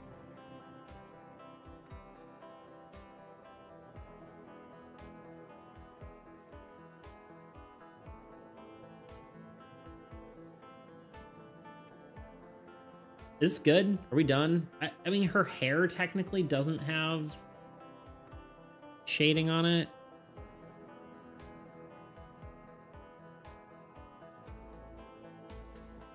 Dude, for the last 3 messages I sent, someone called me right after. Classic. Bruh.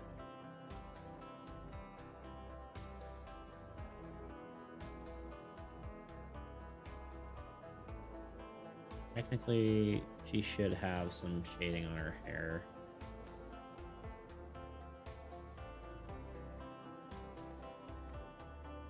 Not working. Kind of working, but it's not quite right.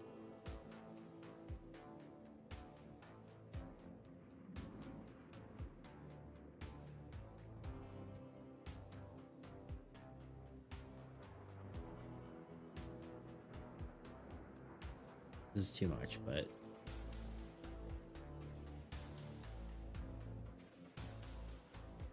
the overlay looks really cool, but it's too much. So maybe we just do that and tone it down. There we go.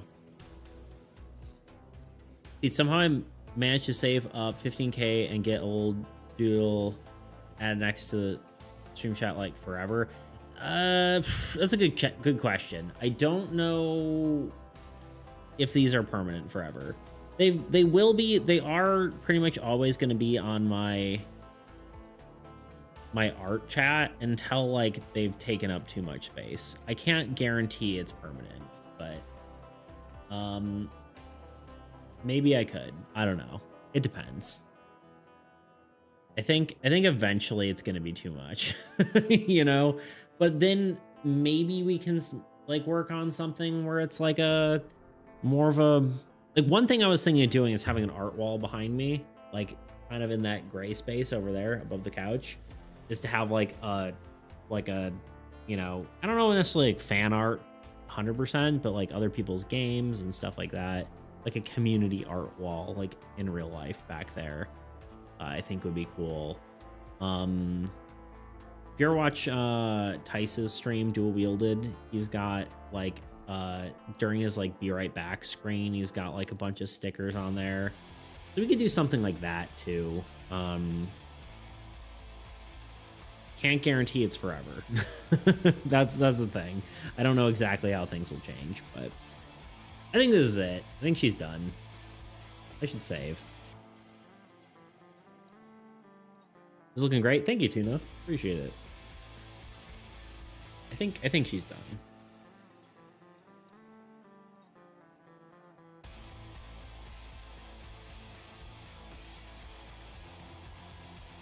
Oh, weird.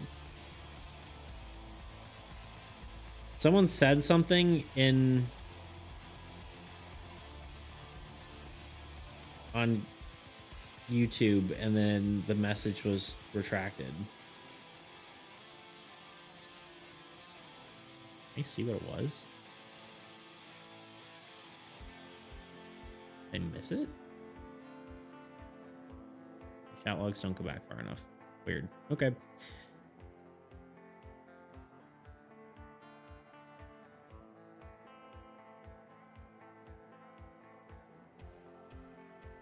It's a bit weird though that it's the same cost as an AE card. So here's the reason why. AE cards I'm currently making regardless, right? So no matter what, I'm going to be making an AE card. Whereas the art is a tangent from what I'm doing.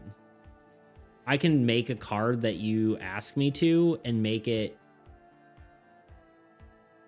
work in the decks we currently have. It was me, but I realized I was on the wrong account. Okay, no worries. I was gonna say it's gone, but no worries at all. So yeah, that's the reason they're the same cost. As long as there's some time, there's some amount of time, it's worth it because it'll be part of your story and we'll be able to brag once you get rich and famous. There you go.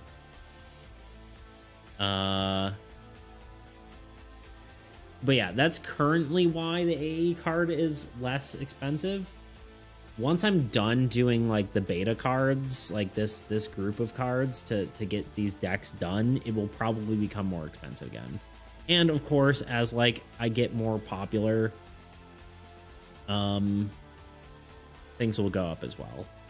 But for now, we're working on AAE cards anyway, so we may as well just have it, you know, the same price because I'm going to be working on these anyway. I think that makes sense, right? I could make it more expensive because it is more work, arguably. But again, me working on a card is mostly going to be me. It's an idea that you give that I will be making, right? It won't so much be there is going to be a set amount of input that I will take. I'm not going to like necessarily like want to be like completely backseated about the art itself, right? It's made in your honor. It's not necessarily going to be like a commission piece or anything like that. If that makes sense, you know? So as long as, you know, everyone understands that. I'll try to be clear as like those as they're actually redeemed, and if you know it ends up being something someone doesn't want, then I can refund them. But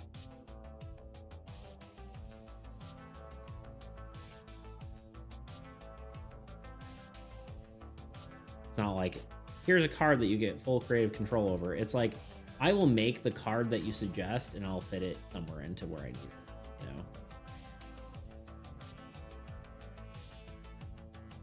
There we go. I'll add a little more lava.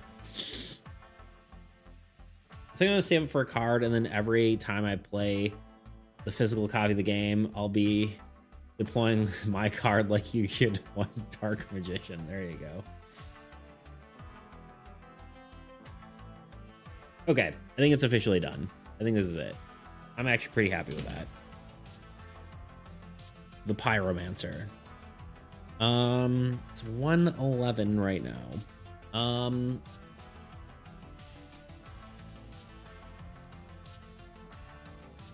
have so many notifications. Oh,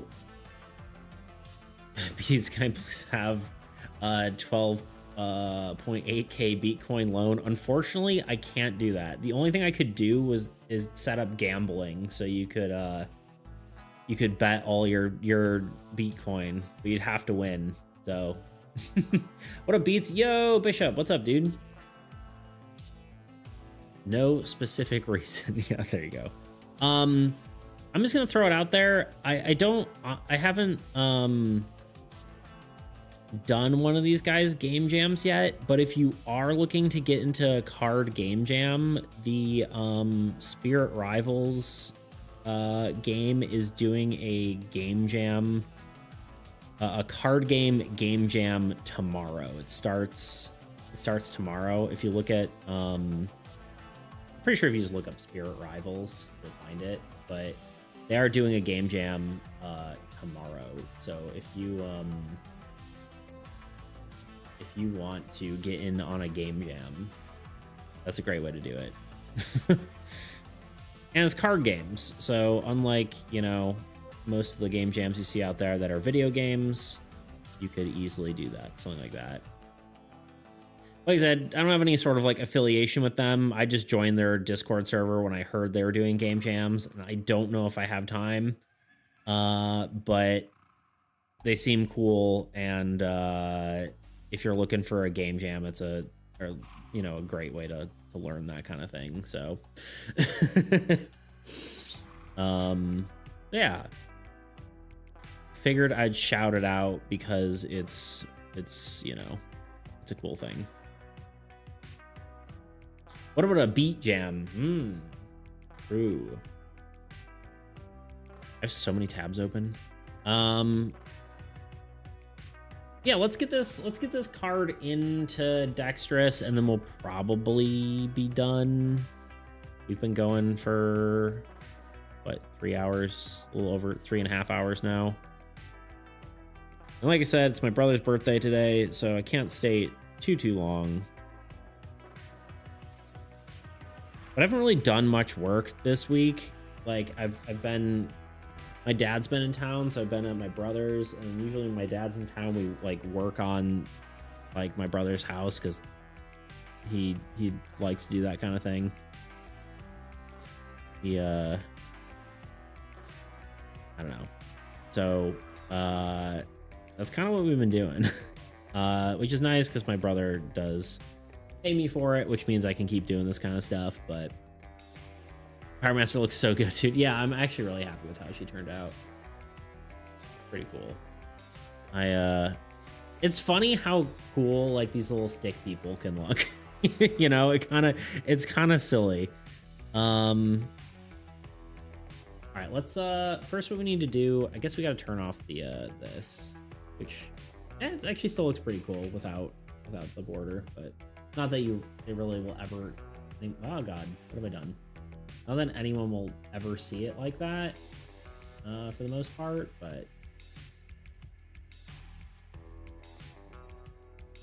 all right, Pyromancer ENG. Okay, so to import this into Dexterous, we'll need to go here. We'll need to go to images. Let me go full screen display so you can actually see what's going on, if you feel so. Then we go to Entropy, we go to Card Art, we go to Heroes, and then we can throw this guy in here.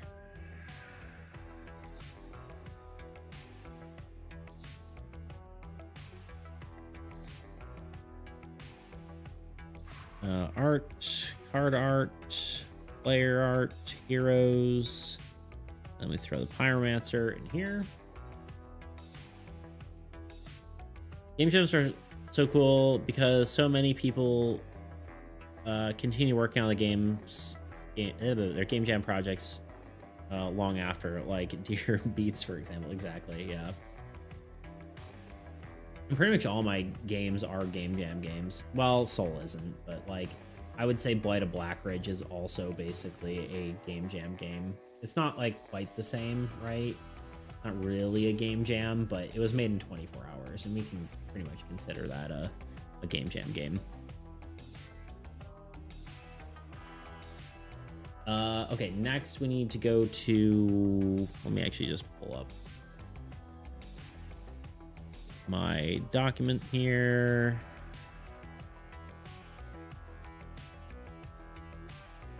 The nice part is I actually added a lot of blank cards in here, which means when I update the game, it's just gonna update in Tabletop Simulator instantly.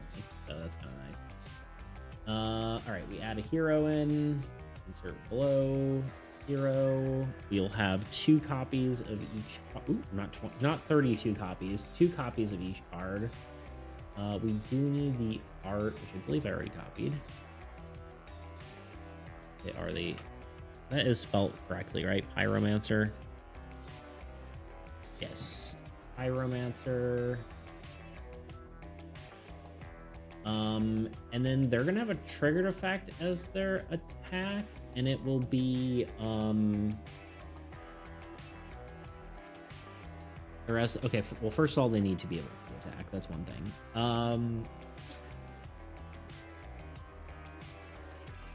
I need to like write this out real quick. Make sure it's worded correctly, especially because Excel doesn't, or not Excel, Sheets does not have, what's it called? Spell check. I mean, it does, but you have to hit the button and whatever. Here we are. Seeing I already read that. I think seeing the evolution is always satisfying. Yeah, I agree. It's cool to see all the work on a project. That's why like devlogs are pretty cool, you know. But yeah. So basically this is a triggered effect. It is when a card is drawn, this hero must make an attack.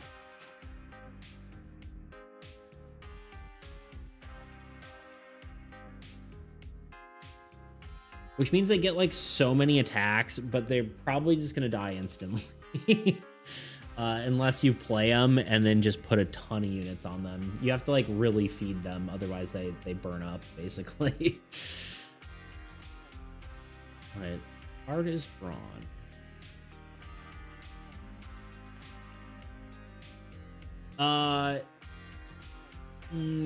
It can't be when a card is drawn, because otherwise that means your ally, it works with your ally too, which means they're instantly dead. When do I use you when you draw a card?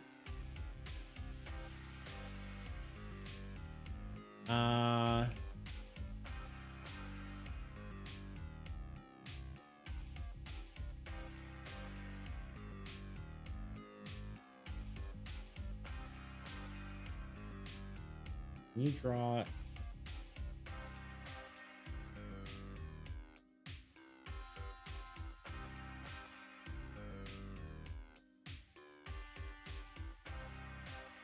I'm trying to figure out how to word this as like a conditional, right? When you draw, because it should be like each time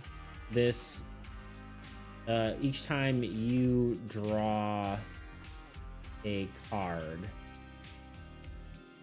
this hero makes an attack. But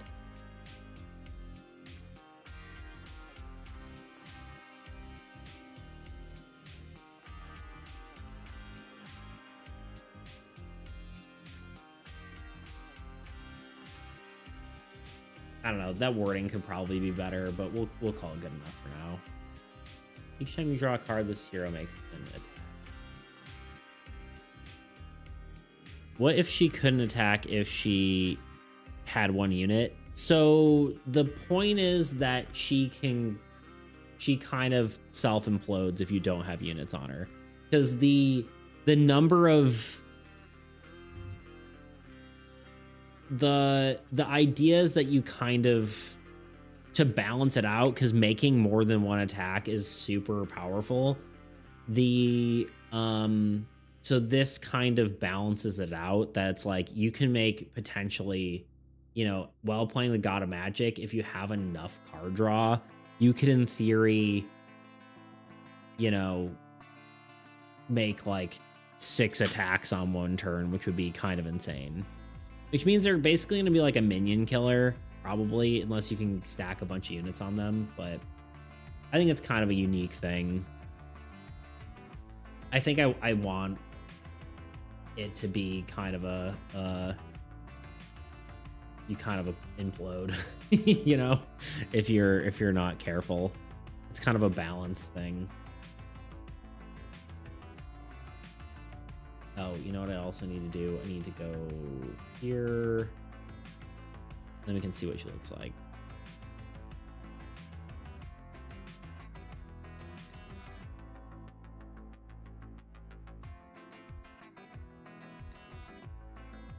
It's gonna take a second to load. Maybe we just do this. Refresh all CSVs. I think so. But yeah, I think that's everything for today.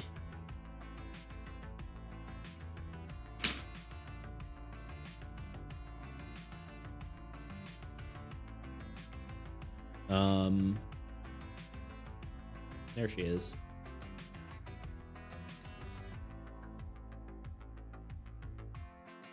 Gotcha. Just proposing an alternative option where she can only do that with a certain amount of units, but those two are very different play styles. Yeah, I mean, I think I just don't want... The idea is that it needs to have some sort of balance for the fact that she can attack like infinite times, you know? Doing good. Sleepy at work. How are you? Because didn't check what I sent in stream Discord channel. Sorry. It doesn't notify me. So unfortunately you gotta let me know. Because I have streamer mode on, which doesn't give me notifications. But yeah, it looks good. I like the texture on it. Looking really nice. Heck yeah. Yeah, I like the like panel texture and the grunge. Looks good. I like it.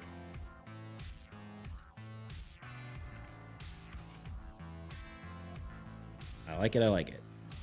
Okay. Yeah, I think that's the Pyromancer. I think we're done here. Just drawing and hanging with the wife. Nice. I get it. What you working on, Bishop? What you drawing?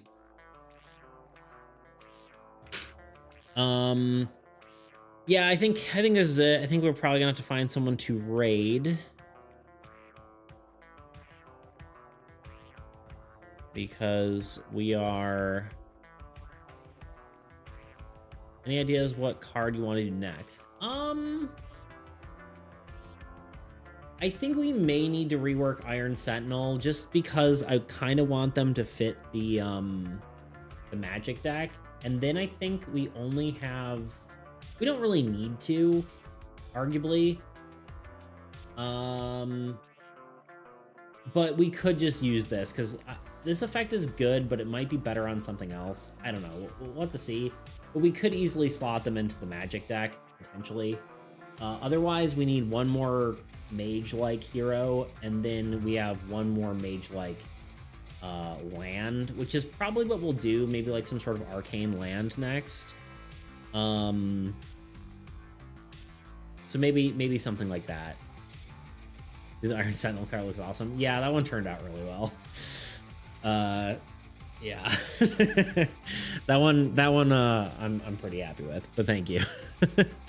Currently working on a mini game for my Twitch chat to play while I'm streaming. Oh yeah, I think I heard you mention that. Or maybe saw that you're working on it or something. I think a little bit of both, actually. I think I saw you mention it in Mosto when we rated him, and then I think I saw that you were streaming it. I think I lurked for a few minutes. But yeah, that's really cool. Yeah, I wish I had any programming knowledge. I need to learn more. It reminds me of a villain from Iron Man movie. Oh yeah, oh god, I can't remember his name. But yeah, it does look like that.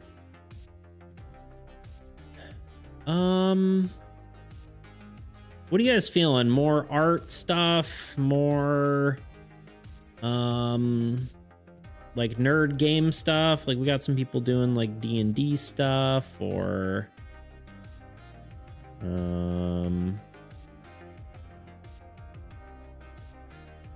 video game stuff, like video game making, art. Okay. I think I think I kind of want to start rating some of the people I already rated before. I've been trying to like, and sometimes I want to do new people, but I think sometimes it's good to just make some more connections, you know what I mean? Make better connections rather. So yeah, we'll art. Here's some pixel art stuff, which will be cool. I think you'll appreciate that, Tuna. So yeah, I think we'll raid Sky Moth Marcy. But yeah, yeah, I think next time we'll probably do a land, where we're kind of overdue for more lands. So probably some sort of like spell-based land. Like if you play a spell, it grants you, units or something like that. Something fun like that. We'll play around with it. But anyway, I think it's about time we go. I got things to do, people to see. So doing pixel art right now. She sure is. She's pretty cool. Anyway, see y'all. Have a great day indeed. I will see you all on Monday, I suppose. Yeah. All right, y'all. It was good seeing you. Of course, I hit the start raid channel and it takes 10 seconds as per usual. So yeah, we're gonna salute again. Yeah. See y'all. Have a great rest of your day. Yes, and a good weekend, indeed. See ya.